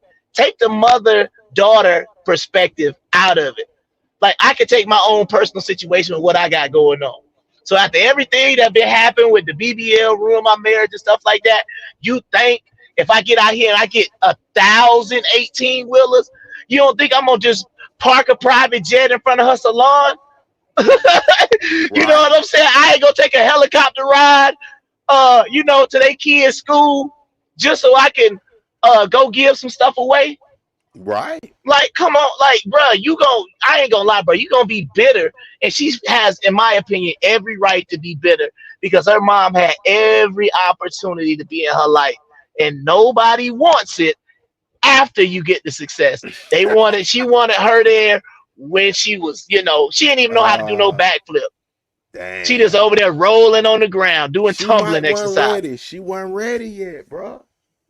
No pity for the woman. God damn, you a Nah, zero pity, bro. Because once again, if I was a man, or if it was a man on here, and it was two women up here talking about a guy who left a son, and then all of a sudden he started dunking and putting his elbow through the rim, and then all of a sudden his daddy, he like, hey, hey son, how you doing, man? You think we could go out and shoot hoops?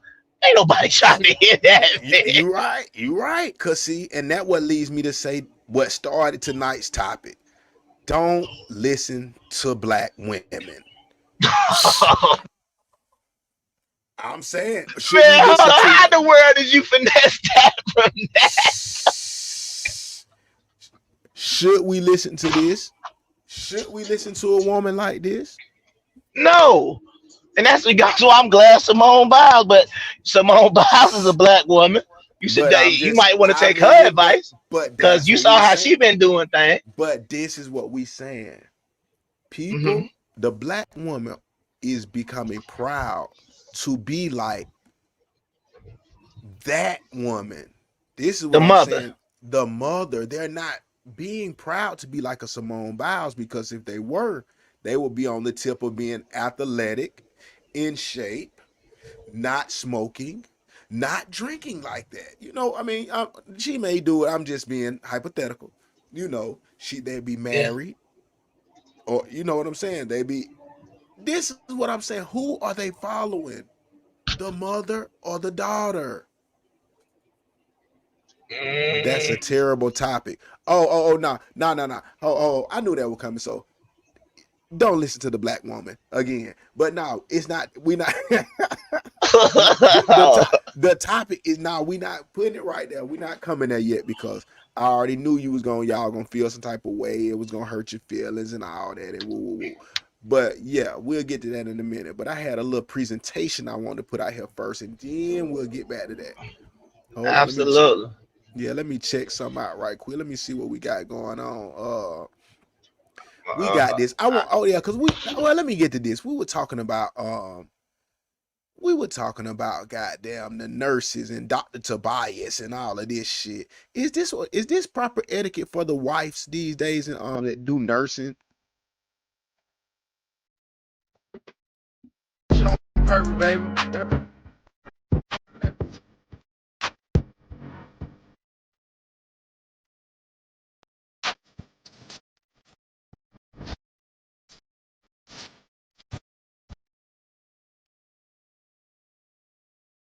I mean, like, damn, in the hospital, don't you supposed to be like getting them folk medicine and they CCs and they goddamn, what you got to get in there? Do you goddamn read it on chart and shit? Hold on. Oh, that generator done went out. God damn. Oh no, we still here. Oh no, I had to rev up that Hemi real quick. I ain't trying to, while I was playing me. Oh, okay. You got all type of shit. But yeah, we see Dr. Tobias about that's why we get in trouble and they get cold. We get to talk about the women. But we said that for a reason. We're gonna get back to that, Dr. Tobias. You might can hang around and catch the recall or recap, whatever. But the thing about it is, does God say we supposed to be listening to a woman? Does the Bible say anywhere in it that the man should be led by the woman? This is a serious question, people.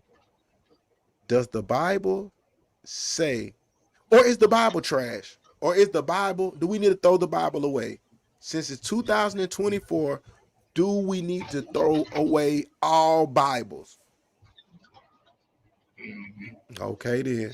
We'll get to the bottom of it in a minute. You know, I'm going to clip that up real good, and we finna get to the bottom of that.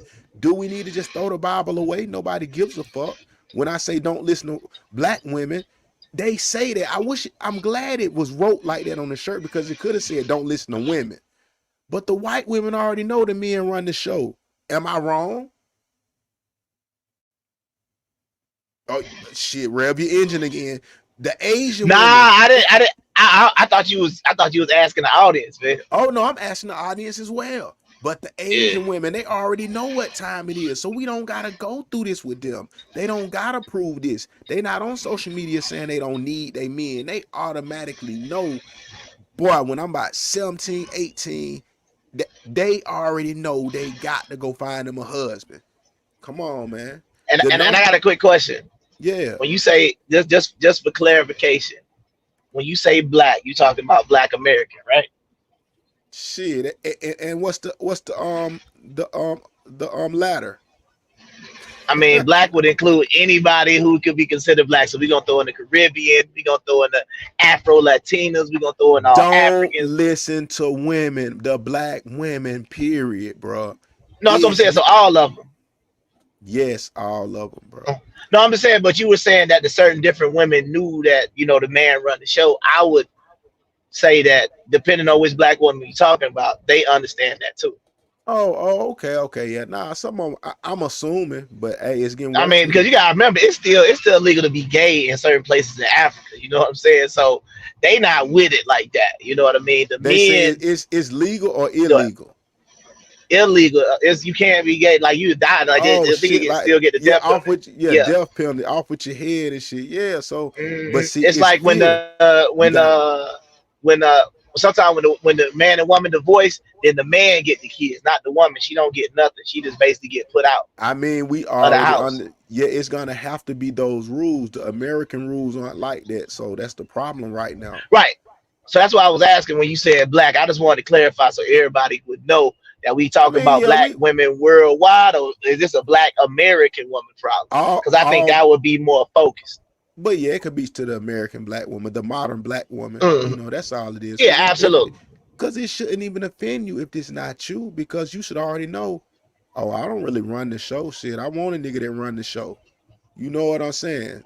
That's the whole point of what I said. That's the whole point of this. If you get in my comments like a lot of y'all have, oh nigga, I'll do it. I'm just really want to throw y'all niggas some dumbbells so you can start goddamn doing some curls.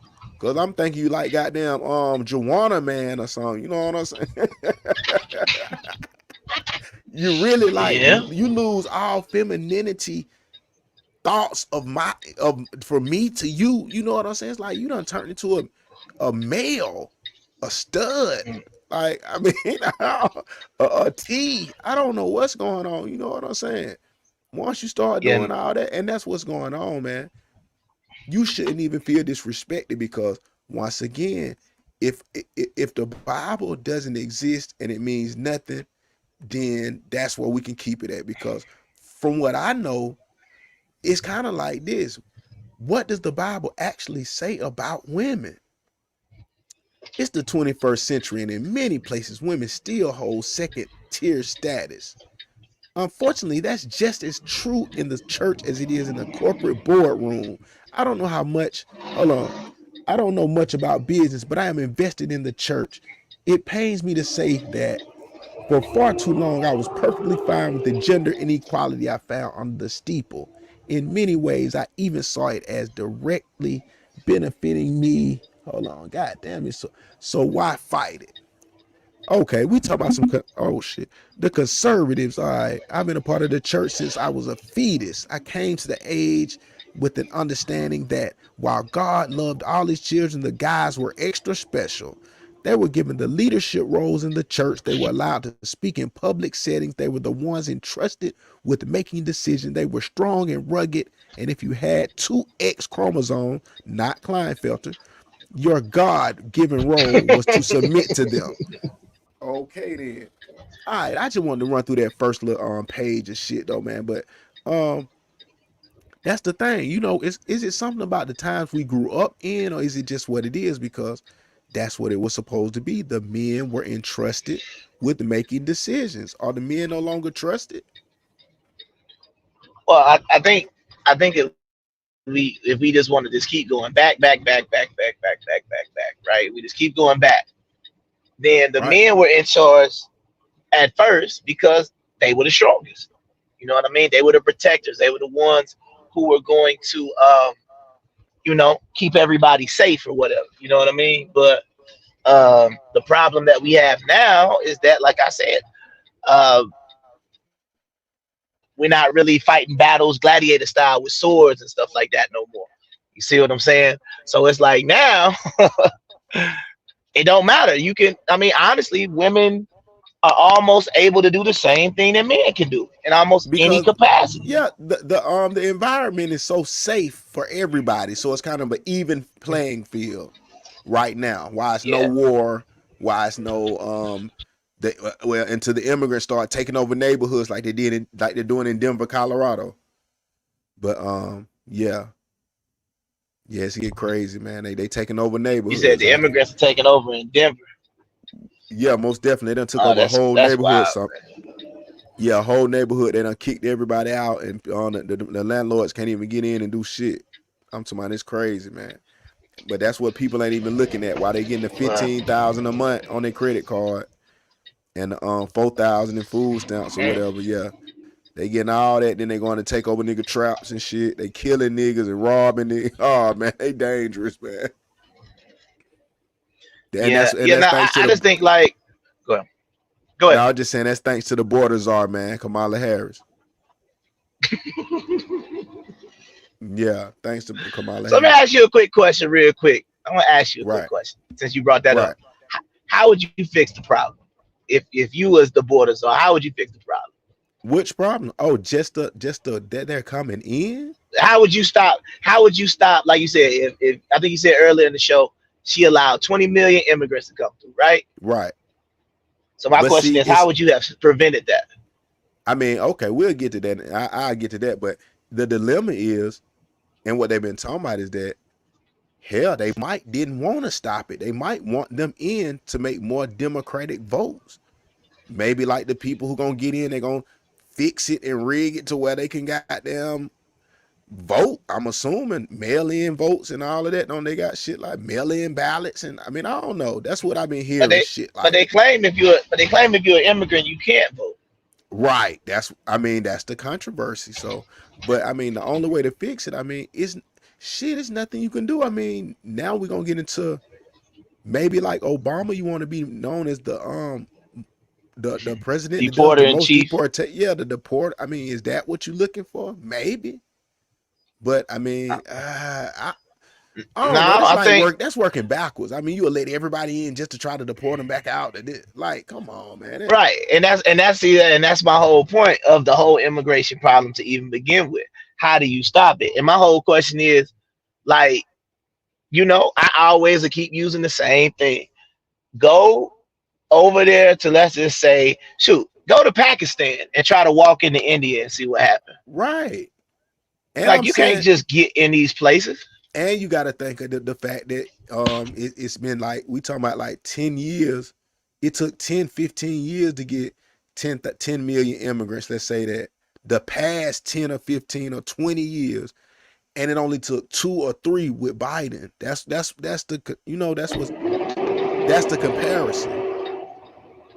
Yeah. It was double. It was double in 2 years. It was like 20 million. So it's like, damn, what the fuck? But as a solution, man, you're gonna have to get heavy. But it can't be a solution if you giving them $15,000 cash on EBT card.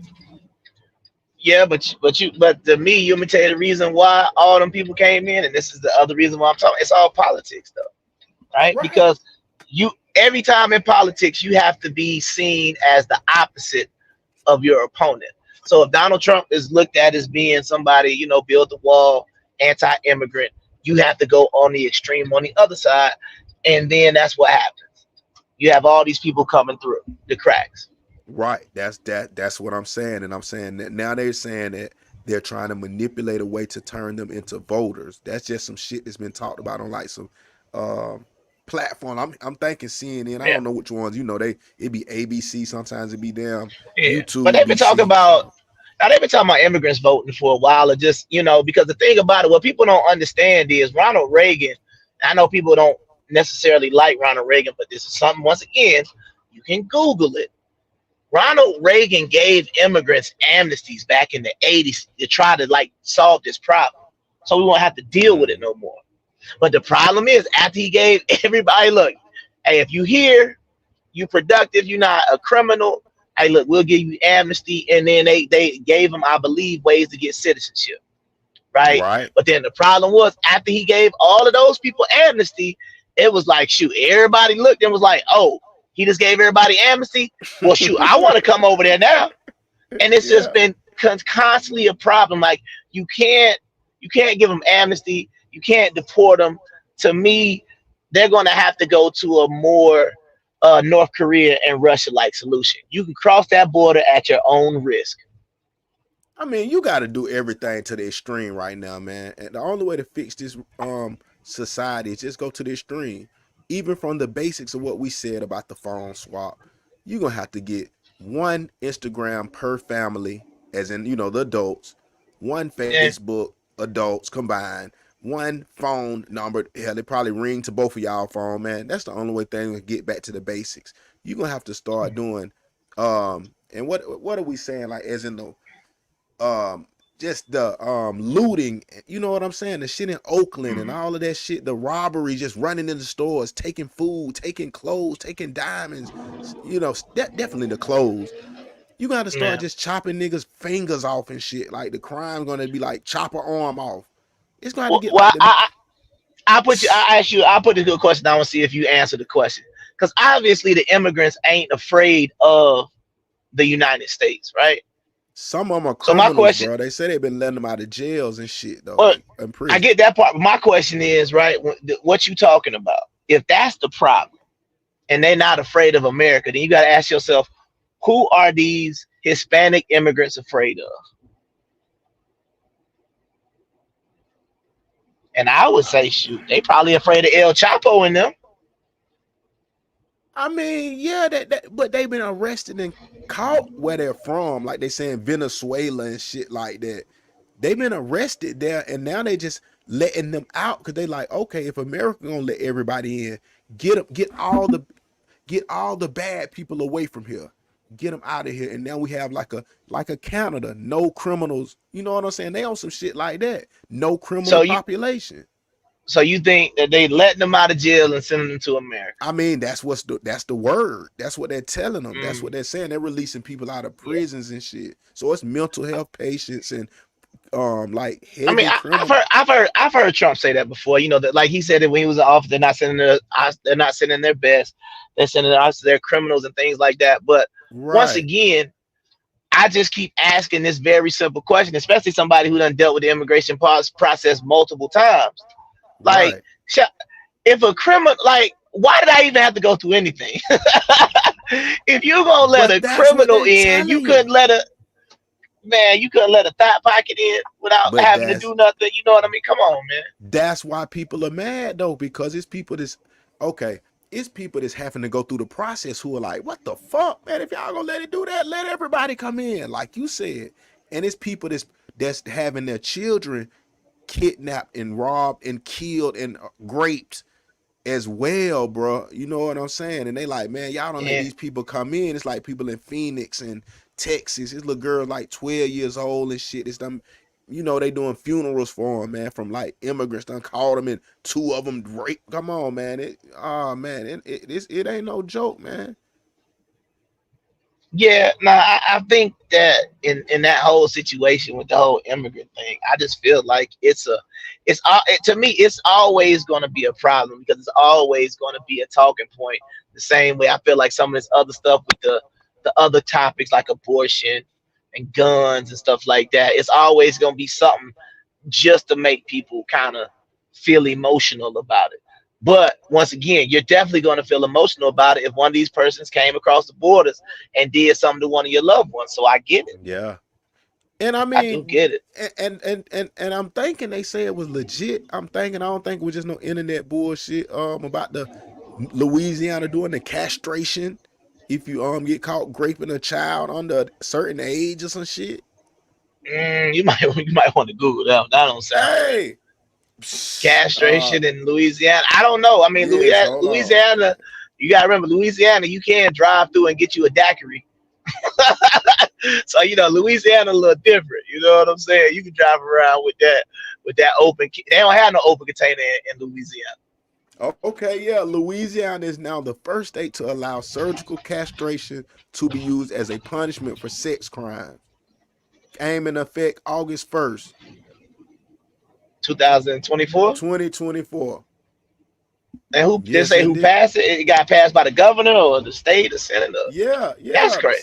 A new law signed by Republican Governor Jeff Landry. This law, which will go into effect August 1st, allows judges to order people found guilty of certain sex crimes against minors to undergo surgical castration. So they're saying surgery. So they're saying surgical, not even medical castration. Okay. Yes. Hey, dang, so they going. Oh, so they chop. Oh, dang, yeah, that's tough. But once again, I'm not even in disagreement with it. To be honest with you. Nah, I'm saying it's how it's gonna straighten out society. You're gonna have to get extreme. You gotta get a little. You gotta get a little extreme. But the only thing I'm concerned about, once again, if you wrongfully accused, that's boy. I mean, but that's devastating. But your whole legacy is out of there. Yeah, now it gotta be heavy evidence though. It's gonna have to be. I don't even say I don't know confession because they could be the confession on somebody. It's gonna have to be. I don't even know how, but you just don't. I get it. Why, but that's why right there, we gonna have to make it a crime and a shame, like they said. It's unfortunate for those who are already this age and have. I'm talking about for the new generation. If you don't have kids, you do not get with anybody with kids. Get with your own fucking woman and have kids, bro. Don't do no stepdaddy shit, none of that, because now you eliminate all that touching kid. It's your kid. You ain't finna do all that shit. Come on, man. Niggas who doing it is doing it to somebody else. They ain't doing it to theirs. That's why I'm like, come on, bro. Don't do that shit. Yeah, not the majority of the time, but like I said, a lot of time it be. But like the majority of the time, and I don't know, I'm just speculating here, but I would say that like even when it comes to like they were talking about your uncle, you got that uncle that's the molester. That don't be like your blood uncle. That be like your aunt's husband. Yeah, you see what I'm saying? That's what I'm saying. That's why it need to be nothing but daddies and brothers and come on, real men in the picture. But that's another rabbit hole right there. But yeah, man, that's why the whole thing is it's gonna take some extremes. Castration. If you cheat on your husband, they gonna goddamn put your arm in what it is, put the chastity belt on your ass for like goddamn 10 months.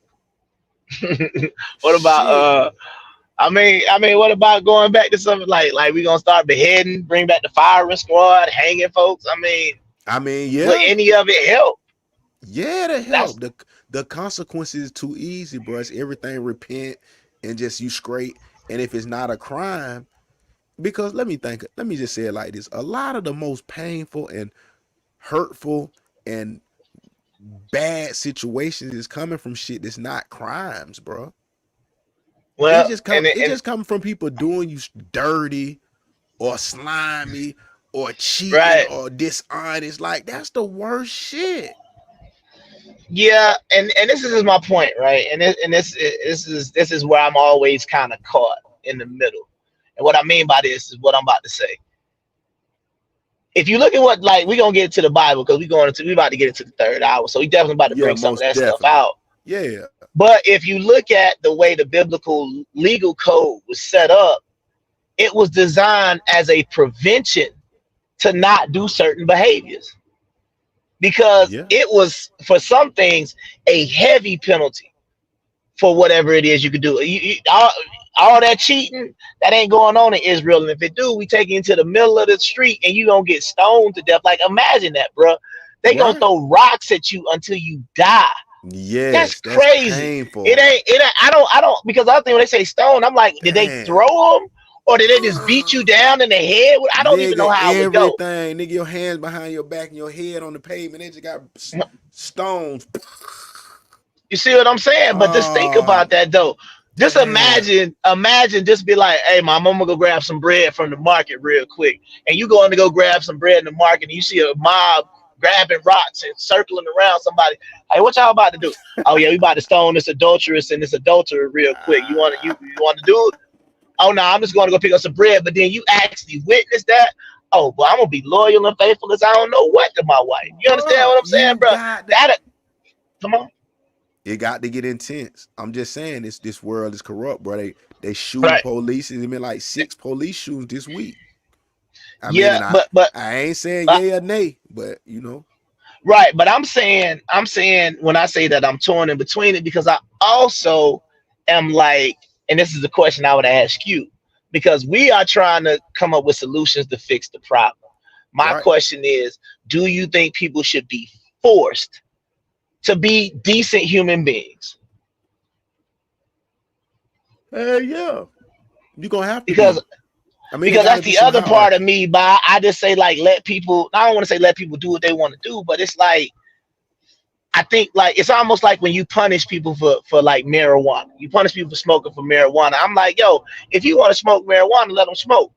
The same thing about going to jail for crack, cocaine, whatever. You know, any type of drugs, prostitution, all of that type of stuff. They're going to do it regardless. So, I mean, do we want to have a society where you're just punished so strongly for whatever? I mean, I don't know. But see, it's done got like that, because the older you get, the more wiser you get. And you like, damn, okay, niggas enjoy getting high, niggas enjoy smoking or drinking or whatever you may do. If you just if you the snort bunny, if you a peel popper, whatever you on. But it's your little weekend guilty pleasure or whatever. But then again, how do you get better if everything was about doing righteousness? You know what I'm saying? What if though? If everything was all about like, hey, if everybody get on the court and do righteousness, boom, everybody accounts just get flooded with millions by the grace of God. You know what I'm just. If anything is gonna come in abundance, how it's gonna come if everybody doing a whole different thing than what's righteous? Yeah, no, I mean, trust me, I understand it. I'm saying, like, see me. It's like in my left hand, I'm talking about the biblical side, and then in my right hand, I'm just thinking about like how I am. I guess I don't want to say like politically, but how I feel like society should be structured. I don't necessarily know if how they did it in the Bible in now would be the right way to go. And when I say the right way to go, I'm talking about like, you know what I mean? If you cheat on your wife, you die. I mean, if you cheat on your husband, you die. But that's the question. Are we gonna just discredit the whole book now?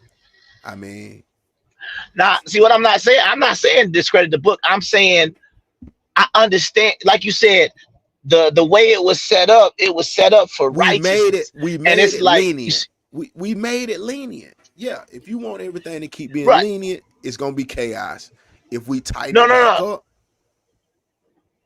What I'm saying real quick is like when I'm saying like during the biblical times, if you look at it, it was like, okay, we want to be this righteous people.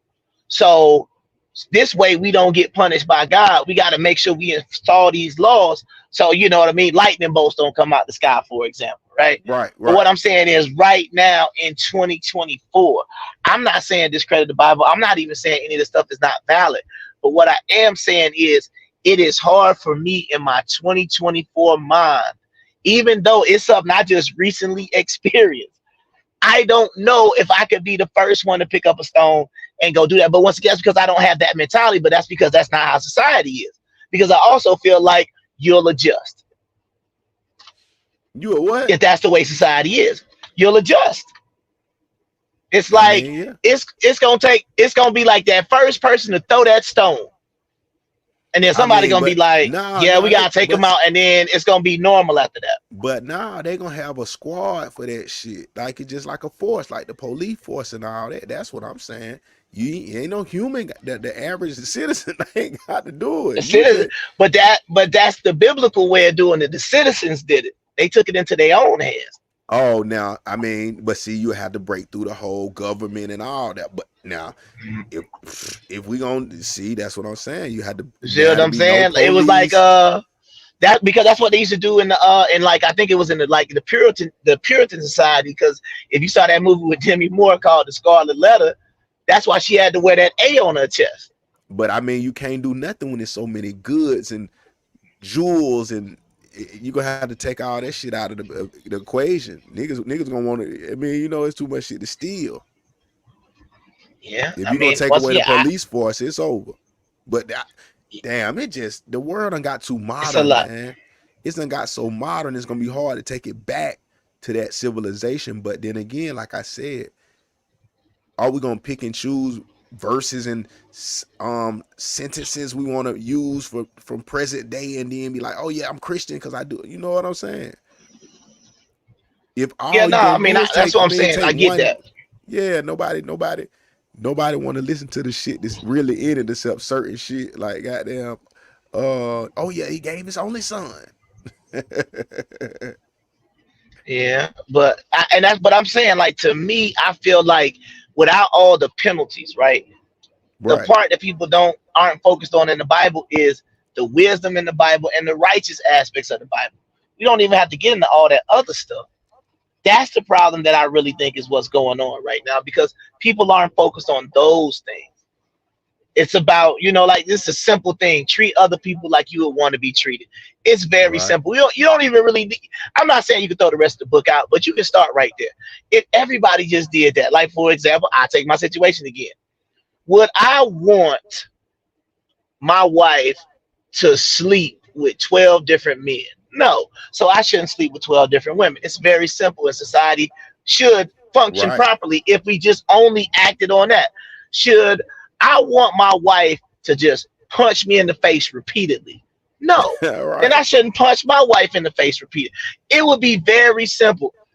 Should I want my wife to be happy and supported and feel comfortable in her relationship? Yes. Then I should want the same thing in return. It would be very easy if that's the way the world worked. But like you said, that's the problem. Then you got to add in perspective, because they'll be saying the whole time, "Oh, I did that. I did all the time. He didn't do nothing with me. He didn't do the time." I mean, so man. Yeah, I'm just saying best fit scenario. If you like you said, when you say people want to pick and choose versus pick it, and I get that. But what I'm still trying to say is, like, you could simplify it and just, once again, to me, you don't even have to go as far as believe. You could be an atheist and be like, treat other people the way you want to be treated. But the problem is, like you said, nobody wants to have any rules. There is no base morality in the world, period. Because don't matter what you say, somebody will be like, well, I don't know if I really think that's that bad, or well, I don't really know if that's too bad of it. So it's like we all fighting an endless fight for nothing, really. I mean, and then it's leaving the man in a position, because, like I say, this whole thing come from, like I said, either we gonna get to a point where the men are leading correctly, though. I'm not saying no bad men and niggas making you crash out and shit. We're gonna get back to the men leading, and or it's gonna continue being like, and I mean, I don't know if it's right or wrong. I'm not even being biased. It's gonna be like everything is about the woman. She's correct. She's right. If he don't do this, he on child support. If he don't do that, take all his money into divorce. If he don't do that, lock him up. If it's domestic, if it's a fight, he lock him up. You know what I'm saying? It's gonna forever be that, and then it leads to position like niggas, like even yourself, man. What happened to the good men? Because it's gonna lead to niggas like my boy Tyrese, and it always leads to some beautiful tears for us men. Black men cry. When divorces happen, women aren't the only one that are devastated. When a miscarriage happens, women are not the only one that you should be checking on. when you can't put food on the table because your career goes up and then it goes down, stop calling, skipping over the man, and just checking on the woman. Black men cry. And cry. That's a new saying. I mean, I get what he's saying, but it's just it just still keeps going back to this basic principle. It is because we have these double standards for different things. Like you said, people handle different things differently. You understand what I'm saying? Like he said, when you had I've had to deal with a miscarriage before. But once again, I understand because they make it seem like because the woman is the one carrying it, that she's the only one suffering some sort of loss by it. And once again, we never gonna carry children. But it's a situation where if this is something that we both wanted, we should still be equally. Stop being politically correct, bro, and just because it's something you want to say about this topic, and I do too. It's no way to be politically correct. It's a fucked up thing because, like you say, even the woman will use that against you while you're there suffering from the loss and be like, nigga, you don't. Or if she's nice, you don't even know what I've been like, bruh. You know what I'm saying? That I don't know. That's what I felt you were coming from because, I mean, it's no compassion toward the man at all. I've been in them situations too. I don't know about yourself, but go ahead. Nah, I wasn't saying that. I was just basically going to say that when it comes to these type of situations where, like you said, there are two people that are dealing with loss, it should be felt equally. It shouldn't be like, oh, because you are the one that lost the baby, you're the only one that's bothered by it. And that therefore, like he said, you're the only one that should be checked on. That's what I'm saying. It's almost to the point where, like, you know, and it's not necessarily a great thing to be called an emotional man, but it's like sometimes it just feels like they just think like you just a stone cold, like you have no emotion at all, but either anger or jealousy or whatever. You know what I mean? Like you can't get sad, you can't cry because you lost a child. Like that's insane to me. Yeah. I mean, on one hand, they're gonna beg you to death to be vulnerable. When you in a player position, when you like being a player, you like you say, when you used to say, you don't want to date anything serious. You know what I'm saying? Whatever that is, that's all in a player type of vibe. You know what I'm saying? So when you don't want to be serious, everybody can. You on this side, everybody can understand and all that. And then when you on the other end and you trying to do right, you know what I'm saying? I don't know. I don't know, man. Yeah, no, I mean, I definitely think what you're saying is valid, but it's like at a certain point, this is what I be trying to say when I be talking about, you know, sometimes jokingly, like equality and things like that. It's always going to be hard to ever reach some point of that because, like I said, every single time something happens, you're going to look at the gender, the race, the social status of that person that you're talking about before you can even say, okay, I can feel something for that person. Yeah. You understand what I'm saying? So it's never going to be why. That's why I was saying earlier when you did Simone Biles' mom and like, man, y'all cutthroat. I'm like, no, because if that was a man, he would be getting the same smoke. So no, I can't let her off the hook because she carried her 9 months, and then I don't know, maybe 6 months later had to get back on that crack pipe. I don't feel no way for that. And then now all of a sudden you got maybe one of the greatest gymnasts ever actually is your daughter. And you can be proud as you want to, but your daughter wants nothing to do with you. Because I mean, the thing about it is, I mean, it's this. It's all a finesse. It's all a game, but it got to be played right. And some even say it's a business, and that's why I say that. And it's all about how early people catch on to that shit. That's what I would say. That's my advice to somebody. Or this is just some game I'm giving the streets. It's like how early you start doing everything, how early your perspectives change. Because that's why some girls be like, and I'm just going with society. A girl might get with a white boy. A black girl may get with a white boy at like 20. They already 22, 23, own a home. This and you know what I'm saying? They whole dynamic is different versus two of the coolest people at the school, but bad parents. And they get together, they struggling, they on food stamps, and they living in a, you know what I'm saying? They living out their van, and you know, I mean, it's so many levels to this shit. That's why you got to come into this shit and look at everything the right way. Or really you need a unit to do it. You know what I'm saying? That's where the father and the mother come into play. And I mean, what we doing is separating more and more and more. If nothing is going on but the feminist movement, and every woman is agreeing that they really don't need a man, they even letting the white girl Kiki come into play and show you what you're supposed to do when you have a black man in front of you that's trying to get right. Oh, Lord. This one standing with this balloon. So I want to know why you still holding on. Well, so far, I feel like his energy has been good. He's been respectful. He's not too egotistical, you know, not too full of himself. He's handsome. He's tall. I feel like I see the effort in what he put in with his outfit today, you know. It sounds like he got all the compliments for you. Boy, that's what I'm talking about.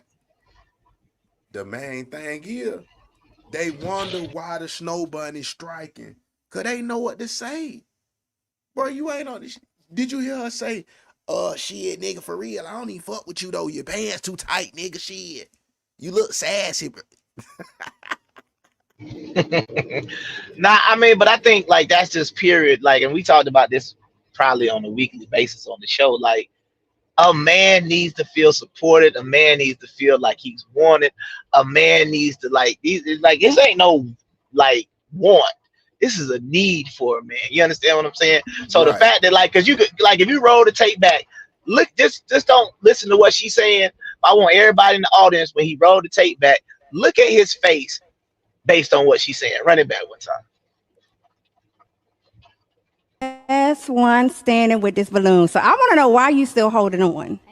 Well, so far, I feel like his energy has been good. He's been respectful. He's not too egotistical, you know, not too full of himself. He's handsome. He's tall.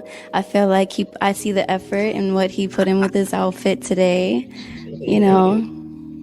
It sounds like he got all the compliments for you. That nigga like a little baby, boy. I'm telling you, like. But you get what I'm saying? It's like, Sean, I don't think, and see, that's why I be trying to say to me, it's like, I don't really think women understand how powerful that is. Like, just telling your man something good and positive about himself. Oh, he tall. I like the way his shirt look. I mean, he might be smelling good. You know, he wasn't rude. I like his demeanor. Just compliment him. I mean, you know what I mean? Something positive is better than what we get most of the time. Oh yeah, most definitely. I support that 1,000%. And man, the thing is you got a lot of men, and this is just for women who may not know this. It's a lot of men that just ain't going for that shit. You got your chasers, but you got a lot of men that really just prefer that you showing that you crazy or head over heels or however you want to say for him.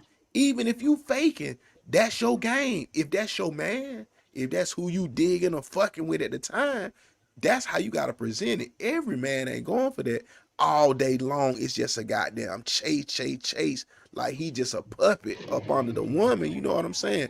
Because that shouldn't even be how it be. He got to chase the cat now. But you got to show him that he your everything, that what you own. You know what I'm saying? Because, you know, the starfish routine. The same.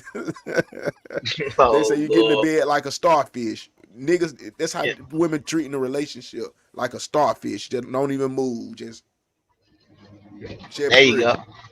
Yeah, you know the starfish, man. You stay away from the starfish movement. But yeah. Okay. But no, I mean, I just feel like in a lot of these scenarios and situations, and it's both sides too. But you know, like I said, this is a show we men, so we talk about the men right now. But I just don't think. And I think women would just understand, like even today, man, like I ain't gonna cap. Like, you know, man, my little missus and everything, man, hit me up and she just wanted to just tell me some good things about myself. Right. And I promise you, bro, I couldn't help but to smile and I felt good about my day. You know what I mean? Even though, like, you gotta think about it. Normally, I'd be like, bro, we gotta put the show back. Man, dang, bro, these niggas out here got me. Bro, I was chill, like, hey, what you want to do, bro? You want to do this? Like, it changed my whole day, my whole mood. Just some positive words. Oh, everything's gonna be fine. Oh, you gonna do it. I believe in you. You don't even have to. What's the word? You don't even gotta mean it, right? Yeah, it means a lot more if you do. Put the effort. But it's like, boy, just the effort of just hearing you're not a piece of garbage. You're not, you're not somebody that commits domestic violence, and you just, like I say, a Batman villain. You understand what I'm saying? Like, bro, they don't understand how good that just makes somebody feel. I really appreciate having you in my life. I don't want nobody else. I'm yours. I'm nobody else's. That's what you want to hear. That's the type of stuff where you be like, girl, let me go ahead and, like you said. Yes. You know what I'm saying? Like, that's what you want to hear. You don't want to hear no, well, I guess if we, it's cool, I guess, if we together. I mean, if you want to do it, I guess we can try. And I think and that's why I say I think that's the compatibility. Most people just don't even be having the time, or like they say, when you be compatible with somebody, you be done let them go or some shit. Cause that's the thing. Like they say, is you supposed to have 10, 20 different chances to get married?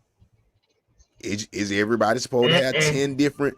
I mean, if it was one person, the first person you got with, you had to be with for the rest of your life, would people make them same decision?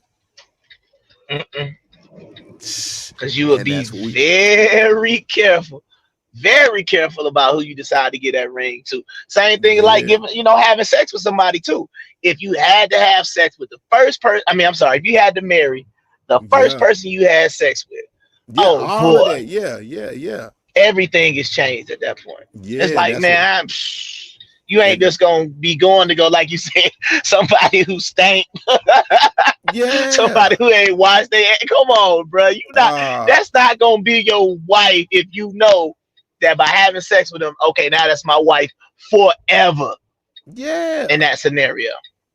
I mean, but I'm almost ready to get on. I'm almost ready to shut this thing down so I get on camera in about the next 5 minutes. But if you want to go ahead and hop back into the stuff about the Bible, I'll be ready to go ahead and, hop in on that if you want to. We finna put some of that back up there. We want to just mention a little notable mention one thing about this.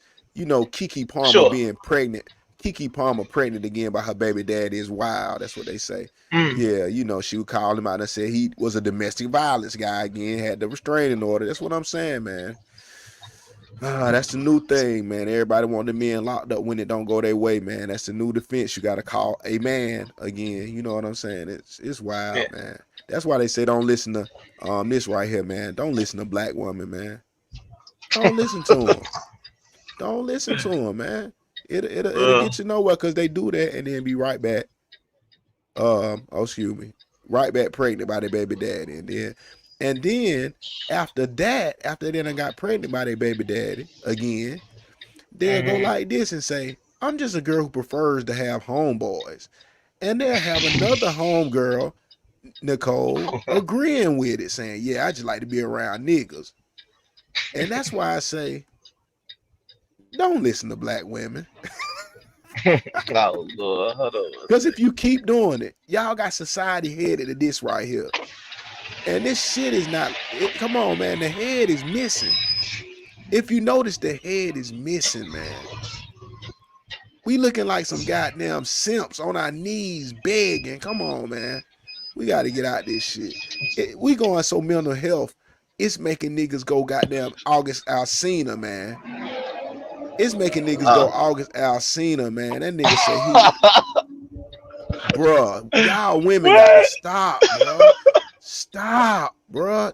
Let the men back in the lead, bro. Love is much more complex because love is a language. I'm fluid in love when it speaks to me. No Diddy. August Alsina explains how he fell in love with another man. Oh God, this is insane, August, man. What? I mean, what is August even thinking about, man? I mean, is it like something in the water, some shit that's making everybody just be geeking and like, brother? What's that? What's that, brother? Yeah, that's what I thought. I'm like, oh wait. Ew. But yeah, man, there's a lot of shit going on, man. What it say? The video is blurry. Hold on, what's she talking? Oh, nah, you know the video ain't blurry. The white girl just know how to kick it, man. It's like shit. If I'm gonna pick the nigga, I'm finna fuck with him and just goddamn. I'm finna give my all, like I'm trying to goddamn ace that test in class and goddamn. I mean, they mamas teach them how to talk to niggas and shit though. See, that's the thing. Y'all mama steady saying fuck that nigga. Oh, them niggas ain't shit. That nigga, he like, the white girl like, baby, you know what to go tell him. Tell your dad he's goddamn handsome as hell. You know how they rock it, man. But you know, you gotta be done been around and folks to understand that shit. That's why they say it's just different dynamics on different sides of the world, man. Yeah, man. And that's just what I be trying to say. Like, you know, I've seen that video. And I just feel like I said, bro, I just feel like people just do not know how important it is to just be positive sometimes, bro. Like, for real. Yeah. Like, that be, like, you know, this, like, I mean, I know the women, because I feel like, you know what it is? Uh-oh, that boy Sam, you turning up. But anyway, you got to think about it like this, though, right? Because, and maybe I'm wrong, but I feel like the reason is why it's a big deal for us men is because I feel like, honestly, women are used to it all the time. You used to being told how great you are. You used to being told how pretty you are. You used to being told all these things about how great you are your entire life. I mean, so compliments don't really mean that much. You know what I mean? Because how many bad women, you know, that they'll say, oh, you know, oh, girl, you beautiful. And then they'll just look at them like it don't mean anything. You know what I mean? But if you had a woman be like, oh, you handsome, it ain't like no dude is going to be like, he ain't going to like flare his nose and be like, yeah, whatever. Yeah, nah, the men don't hardly do that. You know, it's some snobby ass. It might be one or two. You know what I mean? But I'm just saying, I just feel like that's because the you know, the environment or whatnot is the gesture is not, it's not done like that. But then again, you can't.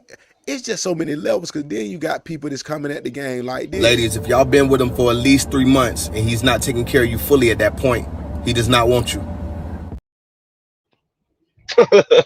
Yeah, get him all the way up out the paint, bro. Damn. I don't know who that guy is, but he don't need to grow no more. I know, because like, that is awful. That is awful. If your man don't take care of you after 3 months, what? I mean, what was the point? I mean, like, man, that's like, who you teaching that shit? Because see, look, and this what niggas say, bro. This how we gonna shoot through this, and this was a section of the comments. Some of the people that just had some validity with the blue checks and shit. You know, these not just no broke niggas talking or whatever.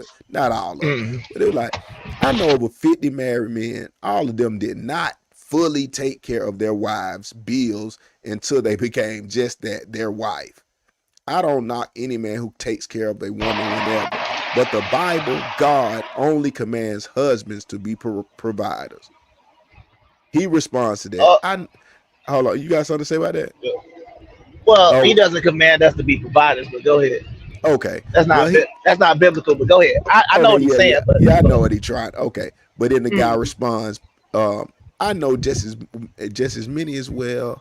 Oh, I know just as many as well that do before they become their wives. I guess it's our environment that molds our answers, bro. Hold on. So another nigga say, nah, bro, the real question is how good looking are those 50 men wives? Cyrus mentioned, of course, if you're dating a 3 or 4, who doesn't know their worth, who doesn't know their worth, you don't, what the fuck? You don't got to do much and leave the baddies for the real niggas out here. So let me ask this. So it's like if you a certain level of bad, that's when you supposed to just pay for their everything. Is that how logic is now? I mean, I feel like this is my thing, bro.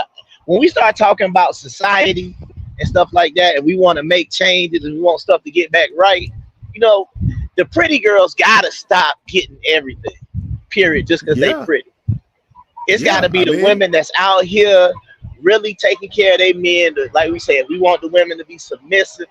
Them gotta be the only women get saluted. If you're on Instagram half naked, nobody like that. Nobody like her. Everybody unfollow her. Everybody go unsubscribe from my OnlyFans. Like, bro, that's the only way any of this is ever gonna get fixed. Period. Yeah. Period. Like, because what we've been doing and what we keep trying to do and what we keep saying we gonna do, it's never going to get fixed. Because every single time we try to do something, it's gonna be somebody standing over there like, well, shawty bad though, cuz. Yeah, shit. I'm gonna pay for everything. Fuck that shit. Yeah, hey, you know what I'm saying, bro? Cause look at shawty right there, bro. But that's what I'm saying. And then, like I said, the good women, like that's the other thing about it, that a lot of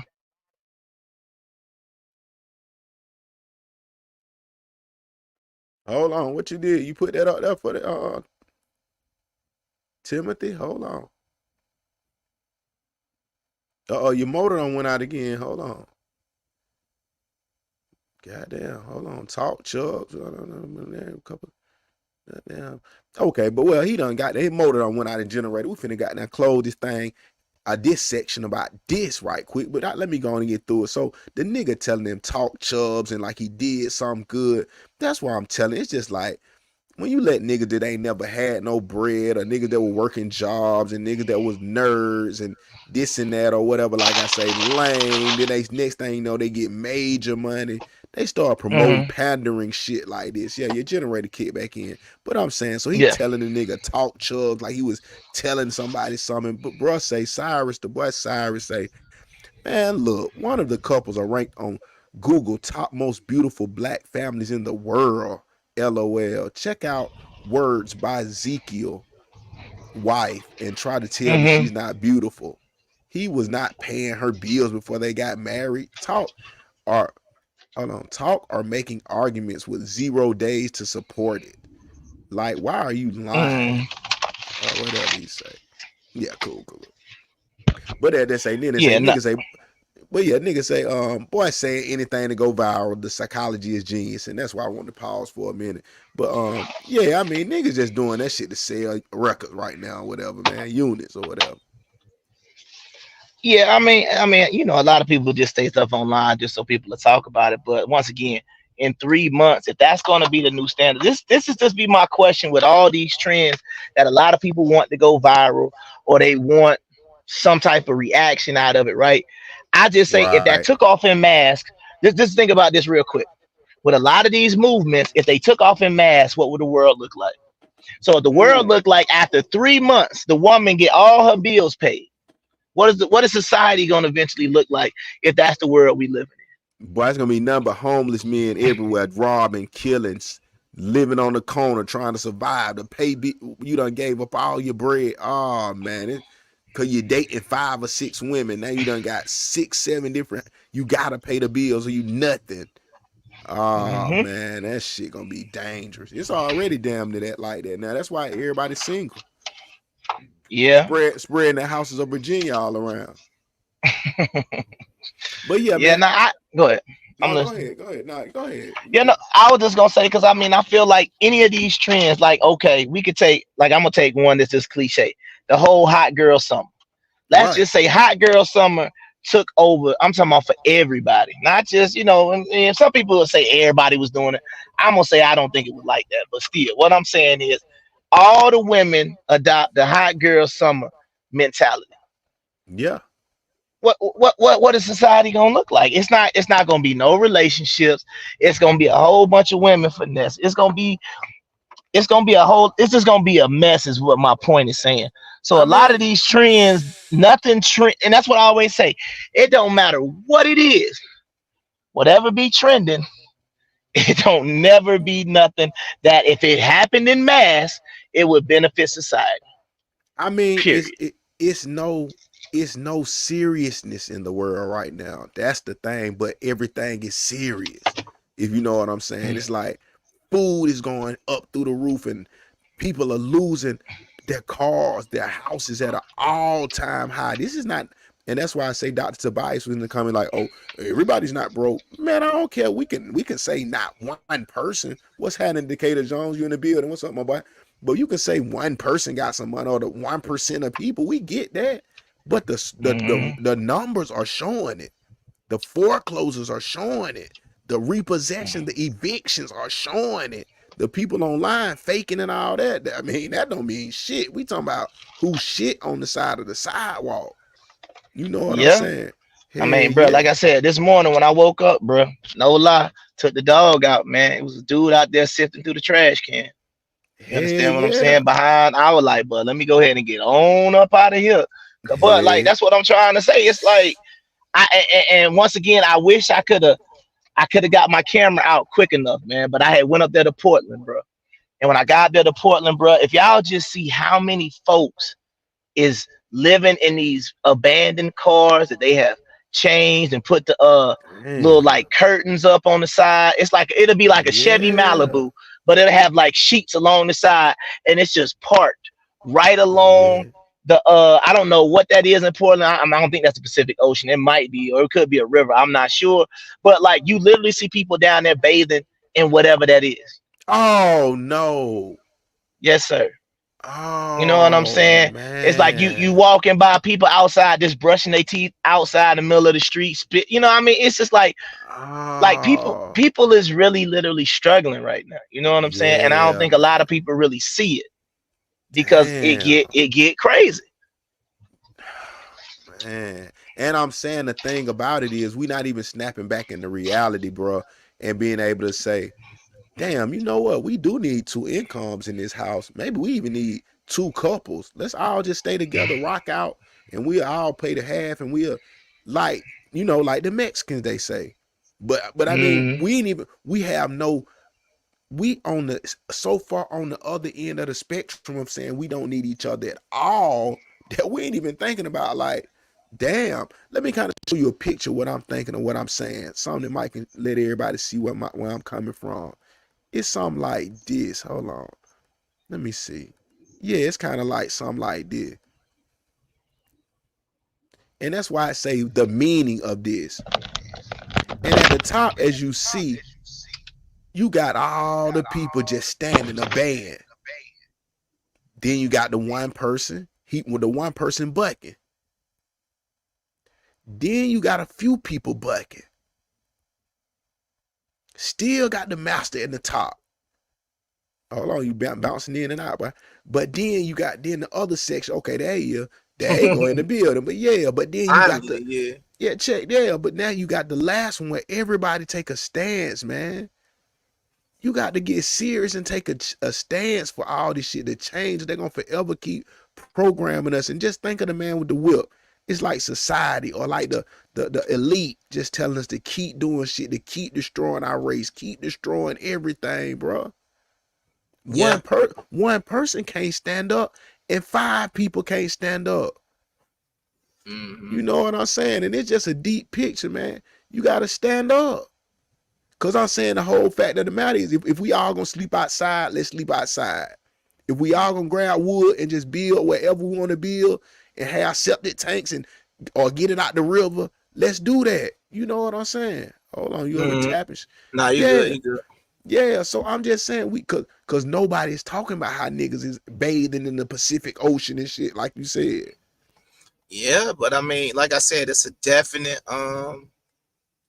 problem. But I just feel like it's just like I said, it's just a lot of issues that I don't think a lot of people are addressed. So have you ever lived in an abandoned car or a building? No. Shit, that's what we ain't saying we have, but from the looks of the thing, that's what's going on. It's norm right now. It's the norm. Because people are rather say or rather pretend like they out here doing the greatest and doing the best, living their best life by themselves.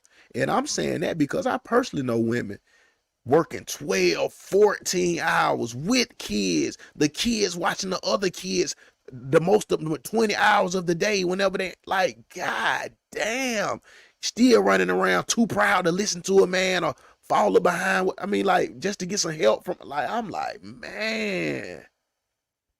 Yeah, I mean, And like I said, I just think it's real tough out here when you really start analyzing everything, when you really start looking at what some people have to go through. That's the reason why I say, like, me going through Portland, me seeing what I see, me seeing the guy in the dumpster this morning. I mean, you know, all them water bottles full of who knows what in that trash can, and he just trying to collect enough so he probably can go to the recycling center and maybe get him $10. Yeah. And that's what he got to do to survive. And I don't think a lot of people are doing it. You know what I mean? It still be I haven't really seen a lot of the women and stuff like that, but it just be a lot going on. No, I mean, but the thing is like this, and we just know we'll get into a conversation to keep going. But the women are in a spiral. I mean, the women are working, like I say, tooth and nail. Yeah, they doing 2 and 3 jobs. Kids raising the kids and all of that, because there's no possible way that a man can hit. Like, yeah, I get that, but is that the order of shit? If you could just slow down,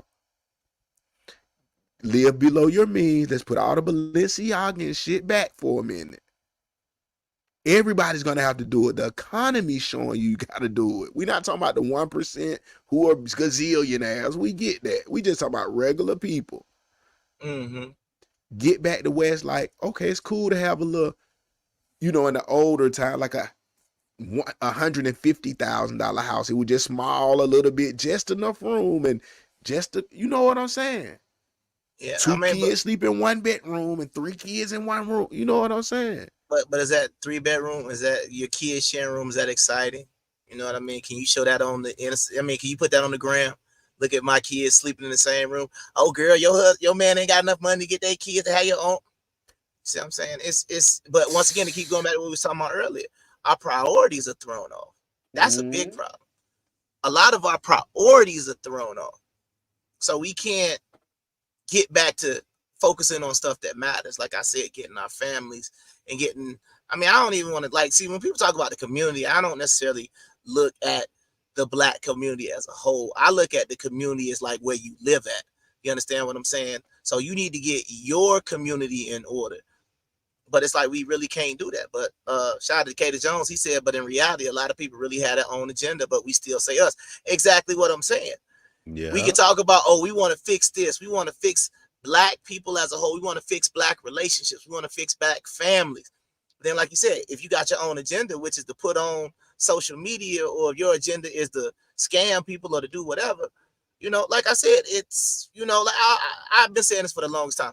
We don't even need the white man. We bad enough to each other. Yeah, that we don't need no white man ever to step in and do nothing. He could just sit back and be like, shoot, I'll let them do it to themselves. And that's why I used to be like that, like everybody else and shit like that. But now I know I'm like, nah, I ain't gonna blame systemic racism and all of that. Hell no. We sitting up mad at each other. Every nigga that you see successful, even at what we go through and shit, niggas you grew up with mad and trying to start shit with you. And you like, come on, bro, what the hell? We supposed to be all trying to get some money and get the fuck away from this shit for real. Some niggas like me, I got a temper too. You try me, I'm gonna talk shit, whatever, too, slap, fuck out, whatever. But I'm saying the reality should be like, damn, nigga, what is we even beefing on? We supposed to be trying to get some shit and get out this poverty we in. Our folks ain't got shit. We ain't got shit. If I flip you, you can't even get buried, bro. You only got the money to get buried. But that's you know what I'm saying? But like, think about this, bro. Like, think about all. This one thing I realized, right? And this is the sad part about us, right? If you think about us as a people, as a community, even if you think about where people who are pretty well off that are Black, if we got majority Black neighborhoods where they're pretty well off, then if you got a Publix, if you got a Whole Foods, if you got a Trader Joe's, if you got a Chick-fil-A, that's where you feel like, oh, okay, we have arrived. It's none of our own businesses, none of our own people's things, nothing that we are physically buying that is a representation of us. Like you said, Louis Vuitton, not Black. Balenciaga, not Black. Marc Jacobs, not Black. Whatever. Yeah, you seen Killer Mike. You seen Killer Mike try that to buy Black. Went for 1 week, but the thing is, it's about the unity. We all have heard the reels and the memes and telling you like, let's boycott. That's the only thing that works. The only thing that works when you go with their pocket. Right. They will get together to boycott, but they won't get together to support. That's the backwards part. And right now they're not even getting together to boycott, because all we want to do is fucking march. Marching don't work. Boycotting work. You know what I'm saying? But yeah. But that spirals back into what we were saying a little bit too, because all I wanted to get into majorly was, if the women don't listen to the Bible, they don't fear God, that means they do not agree with the man being the head. Even if they say it here and there, they don't agree. The respect is not there. If I go to work like you, nigga, I don't respect you. I don't have to listen to you because I go as work many hours as you. Is it a way over this shit? I mean, but this is the thing you got to kind of look at though, right? Even if you want to get into the Bible, if you want to get into scriptures and things like that, the main issue that I see with a lot of people who even deal with the Bible is they never read it. They've always had it taught to them, and they've never sat down and actually read it and found out what's in it. Because pretty much any question that you have, right, you can pretty much find it in that book if you got a question. You know what I'm saying? So like, I'm gonna go ahead and pull up some of the slides that I was gonna bring up earlier. Yeah. But I feel like this is the part that people meet. And then, like I said, it ain't about trying to preach nobody or whatever. This is about, this wisdom has been around for thousands of years. And even back in these days, these dudes, like, you gonna see with some of the scriptures that we're gonna talk about, it wasn't like they was like, oh, they women back, boy, back during these times, but them women was great. You can't even say it back then. You understand what I'm saying? So like, it's like, if you take the wisdom of what it's saying, you shouldn't get mad at it if you are a believer or whatever the case may be. But this is what I'm talking about. So like, a lot of them is in Proverbs, right? Like, but even with that said, hold on, but you could have put it up there. But even with that said, is it an expiration date on the Bible? I'm saying like the principles, no, the principles, no. But I'm talking about as far as like following like some of the laws, yes, because we're not in a society, we're not in a government that says that the things are okay. You understand what I'm saying? Don't we need like somebody, the commander in chief, to tell us which one is what? Because people is freestyling this shit. Right. But that's what the I'm problem. Saying, but see, we're not ready to do, like, see, America wanted to be the, like they say, the land of opportunity, the land that welcomed everybody, versus like them Arab countries, they not with that. They like, nah, it's Islam over here. If you're not with the Islam, go somewhere else. And they don't, you know, and then they keep their women in check. You understand what I'm saying? But that's the society that he set up. And they're like, we're not worried about whatever the world say. We got all this oil money. So, we walk around with tigers and lions. We don't care what y'all think about. So hypothetically, let me say it like this. If they say, you said them is what, Arab? You say Arab? Yeah, you know, they call it the Arab world. That's like North Africa all the way across to Saudi Arabia. Okay, let me say this. So hypothetically, they'll put a shirt up and say, what that shit is? Oh yeah, no Arab, don't listen to no Arab woman. Right? Absolutely. And they know this. They know to shut the fuck up. But see, that's my point though, right? I'm just saying they would never need the shirt, because once again, you can't find no Arab woman prime minister in any of them countries, because they're not going to allow it to happen. Mm-hmm. They have shut that down a long time ago. But see, in America, they wanted to have a different society. So that's the reason why in that Arab world, they're not allowing it. They're going to always, the way it's looking, as long as they Muslim and they following that Quran, oh no, ain't women, like I said, I think in Saudi Arabia, they just got allowed to drive. So most modern American women couldn't even survive over there, honestly. Well, you noticed, I mean, I know you've been talking about the female porta potties, but what they've been having trouble with in Dubai is the women aren't covering up when they get there. Now, you know, they be doing all the freaky, sneaky stuff once you get inside or wherever they at. But now, you're not just walking around Dubai like you want to with your titty. You can't, like the way we be seeing people walk around them little bitty shorts on with their you can't do that over there in them air, bro. They will arrest you and get you off the street, or they will give you some proper clothes to wear and have you in a whole burqa walking around there. But do you think, when you think about it, I just thought of this, you know what I'm saying? Like, if it's to say the standard of Dubai women, hypothetically, don't take this to the bank, but I'm saying if the standard is the Dubai woman daily to be considered a wife, and You talking about the women? You talking about the ones that's covered up in the society? I'm saying the one in the society who are successful. I mean, the one in society who are successfully married because they're not doing all the extra shit and they're not getting away with breaking the rules of the Dubai, right? Or what you were saying. Nah, if that was the standard in America, couldn't that possibly produce better women? I mean, the point about it is it's possible, but I feel like we've already had that in America. Like we had the Puritan society, and it didn't necessarily work out. You know what I'm saying? Because they'll take it too extreme. I'll put it to you like that. Because then it'll just be, you know, anything could be considered something, and then they'll try to have a case against a woman sometime. So that's just what I was gonna say. But get to them scriptures. Yeah. I just wanted to, because like I said, the name of the show tonight was Should We Listen to Women's Modern Logic or God's Word? And once again, the people who do believe in the Bible, it's like, once again, do you read it? Because once again, when I'm reading Proverbs, please understand what I'm saying. This is not like a mandate from God saying what you should do. This is what we call words of wisdom, things you should live by. Easy. You understand what I'm saying? Like nothing is like so deep in what you're gonna hear in some of these proverbs where you're like, yeah, nah, this sounds like church. No, I'm just saying, like, listen to what they was dealing with thousands of years ago. It said it is better to live in the desert than with a quarrelsome and nagging wife. Proverbs 21:19. Didn't the Yanks have a song called Nagging? And they was talking about they women nagging them. They out in the desert living in the tent, in riding the on desert. camel. But they say it's better to live in the desert, to basically be out there with no water, no food, no substance, in the height, in the heat, than to be in a home with a quarrelsome and nagging woman. And so that's arguing for y'all that don't know quarrelsome, want to argue, want to get into shit, debate, chaos. Man, that's fucked up. They've been doing that shit since the beginning of time. And that's what I'm saying. If you look at like some of these, like I said, words of wisdom that you could live by, it's just like, okay, we understand the Bible was written by men, so it's always going to be skewed that way. But we also understand that the Bible is a patriarchal book. So first of all, if you don't want to follow it, then you need to find another religion, because that's the thing that's going to be happening, right? So then I want to go to another thing in Proverbs, right? Because they had a lot of Proverbs about women. Like, listen to this next one. And see, and the only thing I want y'all to do when we bringing these scriptures out, don't feel like you're at church.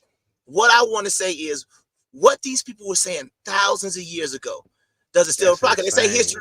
History repeats itself, right? So if they're talking about having quarrelsome women 2,000 years ago, before social media, before DMs, before Birkin bags, then you gotta think, what was they complaining about? Oh, you only got one camera. You know, my girl down the street, her husband got. Was that what was going on? We don't know. But what I'm saying is, when I bring this stuff out, just think about this is what people thousands of years ago was saying. Watch this one. It says, for the lips of an immoral woman are as sweet as honey, and her mouth is smoother than oil. But in the end, she is as bitter as poison, as dangerous as a double-edged sword. That's Proverbs 5, 3, and 4. Now, can you say that the women who are immoral, but they, like I said, they know how to finesse? Don't that sound like finessing to you? Yeah. And it's saying that, Sweet whatever come out her mouth. Oh yeah, baby, I love you. Yeah, okay, all right, yeah. And then, like you said, what you saying? That's it. You see what I'm saying? Like, man, red fish, blue fish, one fish, two fish, three fish, blue. Effervescence of the Indonesian. First of all, we must internalize the flatulation of the matter by transmitting the effervescence of the Indonesian proximity in order to. Oh, once they get to talking, it's over with. But that's what I'm saying. If you think about what it's saying in these proverbs, it's literally describing the same thing that some people say you're dealing with right now. Let's get another one. I'm gonna get through all these proverbs first. Then it's about that's that old. You know how they love to say, that's the Old Testament. I got some New Testament stuff, bro. But it's just as valid, because it's crazy that it's doubling back and it's still going on in society today, bro. That's why I really wanted to know: are we gonna really just discredit the Bible? It's already telling us, hey, if y'all start doing Sodom and Gomorrah, You know, hey, don't do, hey, bro, don't do this. Don't do that. Don't steal. Don't keep, hey. Yeah, let me go. Be quiet. Stand back. Obey your husband. No, you can't help me. No, they don't want to hear that. They don't want to hear that. Let's go to Be this. the help me. Oh, no, you good. Think of this. Proverbs 5:6. She gives no thought to the way of life. Her paths wander aimlessly, but she does not know it. I think about that right there. She gives no thought to the way of life, meaning she doesn't even think about what she's really doing. And she just wanders around doing whatever she wants to do. But it's like she doesn't realize she's lost. She doesn't realize that there is something wrong even with the behavior. That's what, in my opinion, that scripture is saying. But once again, thousands of years ago, this is what people was writing about. Like, this was their perception of those women at that time. Yeah. And that's what I'm saying. And now it's just more and more becoming of the average woman. Wanderers. Right. Everybody's wanderers because you're not under covering of a man. But let's go. All right, here's another proverb. This is the way of an adulterous woman. She eats and wipes her mouth and says, I've done nothing wrong.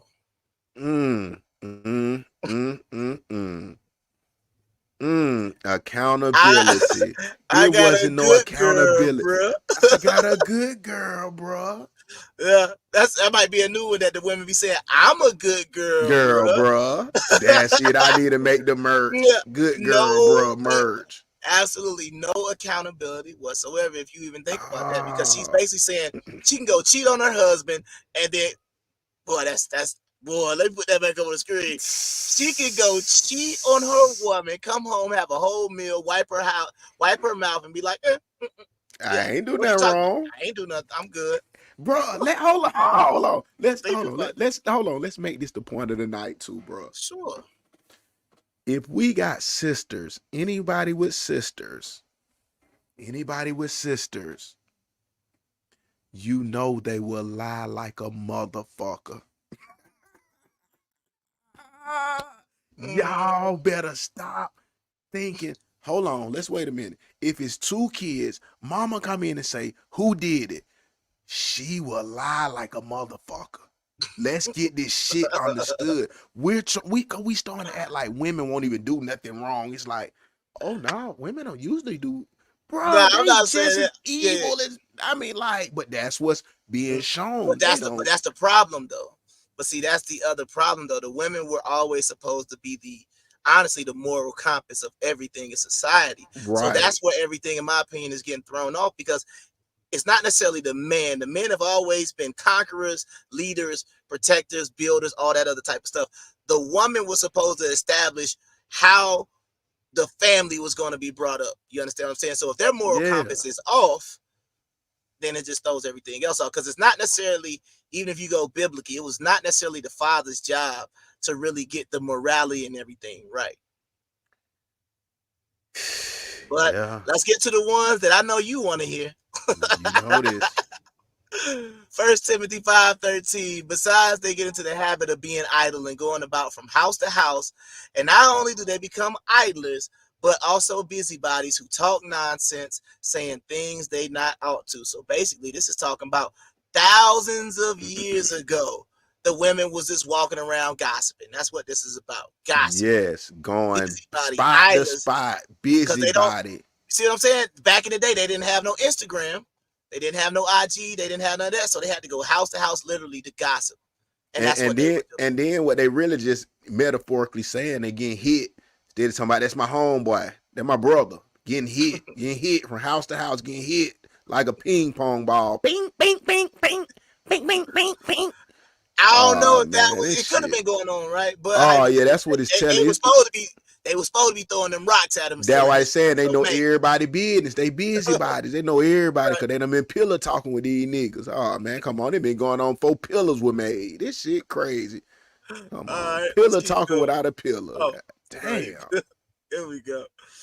Here's another one. 1 Timothy 2:9. I also want the woman to dress modestly with decency and propriety, adorning themselves not with elaborate hairstyles or gold or pearls or expensive clothes, but with good deeds appropriate for women who profess to worship God. We got the dress code is definitely dead. It's dead in the water. It's dead in the water. But once again, this is what they saw, because my whole point is, and this is what I always tell people when it comes to the Bible. You have to understand there had to be an example that they saw that they would have been writing and basing this stuff off. If everybody was just completely righteous and there was nobody that fell into these categories, nobody would really even feel what they were saying. But obviously, people must have been walking around, sexy red attire. I mean, I got a perspective to come at this shit with. Do you notice this though? And viewers, audience, do you notice this?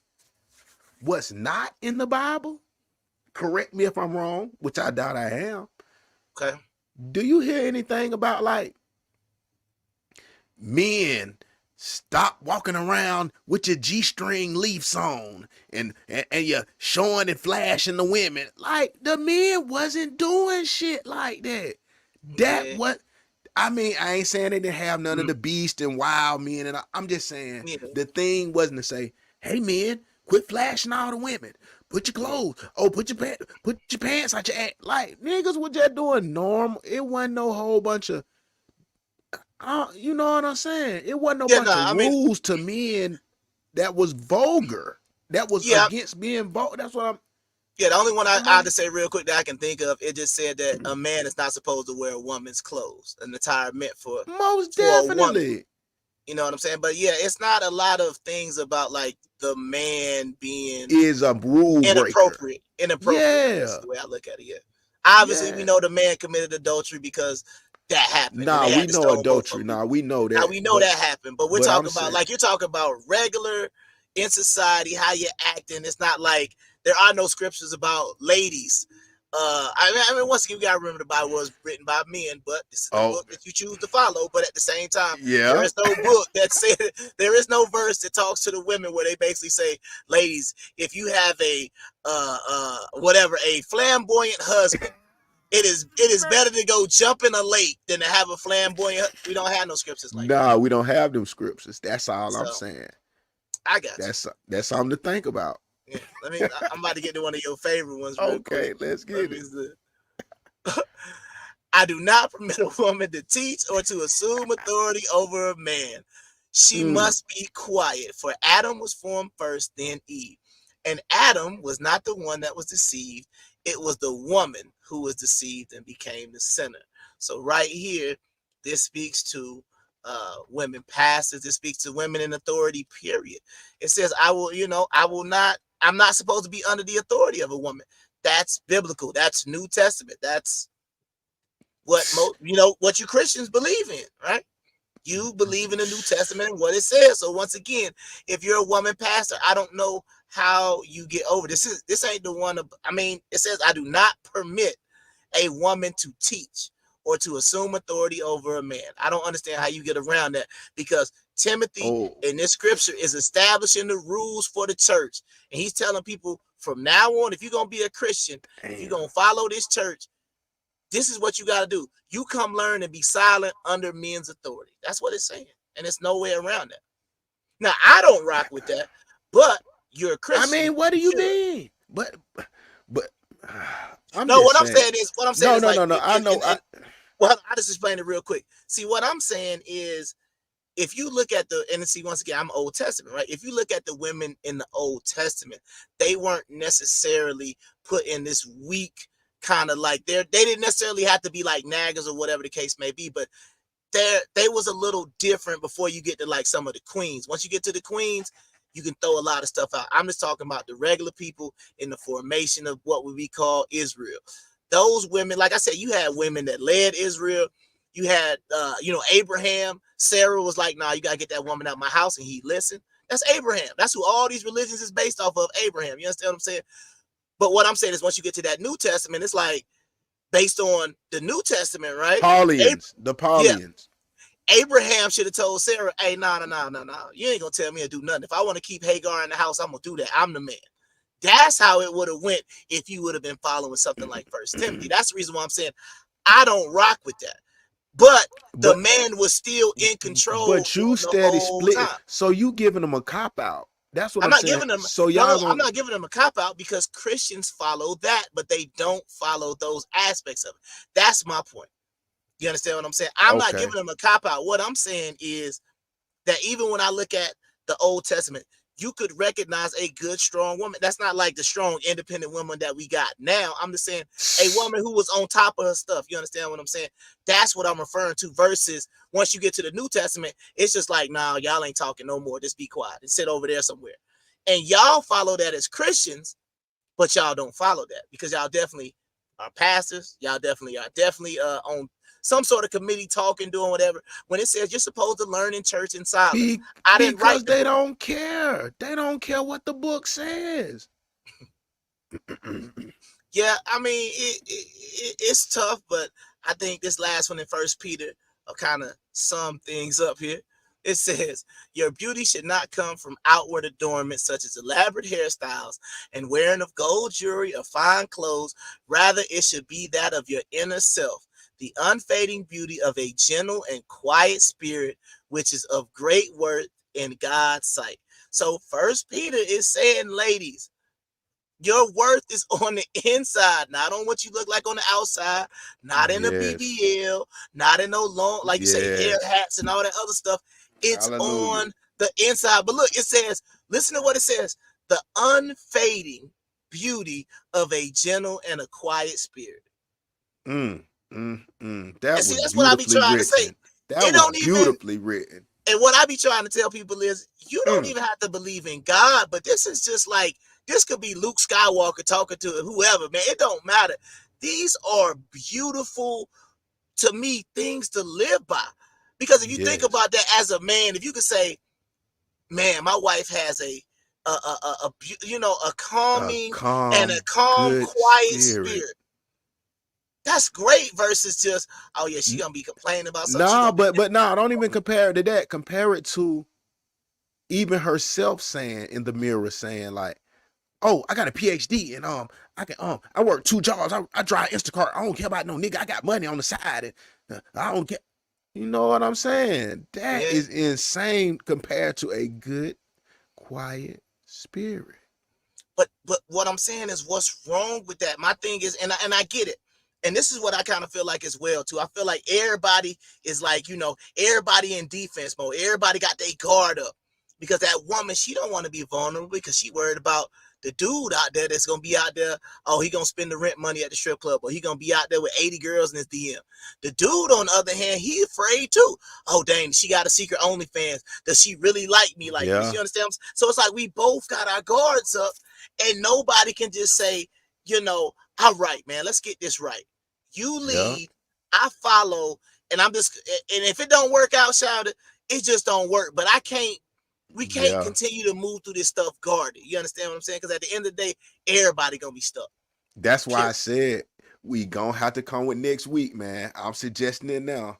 The full show, we're gonna have to go through the week and figure it out. And we're gonna have to get this. We gonna build society, or we doing a 7-week challenge? We're gonna build a society with the 7-week challenge, and it might be more. That might just be part 1. 7 days or 7 weeks. 7-day challenge. My bad. Okay, 7-day phone challenge. Like, that's the first part. We got to get through the 7-day phone challenge because it shouldn't even be these relationships if you can't make it through the 7 days. We need solid. We need solid couples, man. We're trying to build solid foundation, solid teams, as they say, partners. Let's build solid marriages. Fuck all that plan. We gotta save society. We can't. Jesus ain't coming back right now for us, and Trump ain't gonna save us, and Kamala ain't neither. Right, but see, you know what I was thinking about? Like, imagine how society would be if everybody was just real open and honest from the beginning. You understand what I'm saying? You meet a girl and you just say, she was like, do you see a future with us? Nah, I mean, really, I just want to take you out and smash, and I don't really want to call you back after that. If that would be cool. Yeah. You know what I'm saying? If that would be cool with you, you know what I'm saying? I would just really appreciate But the woman can say that. The woman can say that. She can say that too. Or the woman could be like, hey, no, I'm saying she can get away with it. Right. But see, what I'm saying is this. If we had that level of honesty from the beginning, a woman could come to you and say, hey, look, I'm struggling right now. I really don't find you that attractive. But look, If you pay all my bills, I'll let you sleep with me. I'll cook meals. I probably will be entertaining other men in your DMs. If you're cool with cooked meals and sleeping with a beautiful woman, is that acceptable for you? The man could, you see what I'm saying? The man could make a decision. The woman could make a decision because everybody is just being open and honest and free, saying, hey, look, we don't have to put on. You don't have to make it seem like hold on. It's a whole thing. Go ahead. We got now we want you now. I'm letting you talk too. This ain't to cut you off. We got a new guest, Latchy Warner. She wants to know what the 7-day phone challenge is. You want to start off a little bit and I intervene or whatever? Yeah, absolutely. I mean, I can sum it up pretty quick, but basically what it's saying is if you're in a relationship and you believe you're in a monogamous relationship, you only want your partner and your partner only wants you, then what y'all should be able to do is give each other the unlock code to your phone and switch phone for 7 days. And during that 7 days, you can go through his Instagram, his Facebook, all the social media, all his pictures, all his whatever. If after those 7 days, whatever you found or didn't find, y'all still stay together, y'all actually got a strong relationship. Yep. Yep, but that's what it is. And, like I said, after the 7 days, you can keep it going, and y'all can just have the app that intertwines each other messages, and y'all can just live together. Like you said, y'all get your own page together. Y'all get your own social media, all that stuff, because that's Instagram. Instagram combined, both of y'all on both each other's profile pic and everything. She said, I'm single, so it doesn't apply. But see, that's the problem. We trying to stop everybody from being single because y'all living like renegades. Y'all don't want to listen to no rules. And that's why the whole topic of the show was don't listen to black, what they say, you put that, don't listen to black don't women. Listen to black women. That's the thing, because y'all don't need to be single. You got to submit. Or and I'm saying submit to somebody. You've been with somebody, like they say. You've had a child with somebody 9 times out of 10. You got to submit to that person. Or don't have no child by that person. You know what I'm saying? Well, hold on. She put this up on the screen. She said, are y'all single? I don't know if I guess she didn't catch the last show. My ex failed the 7-day challenge horribly.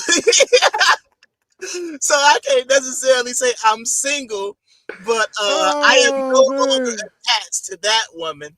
I can say that part. You understand what I'm saying? But yeah. We got some wild circumstances up here, man. You know, we got some polygamous situation.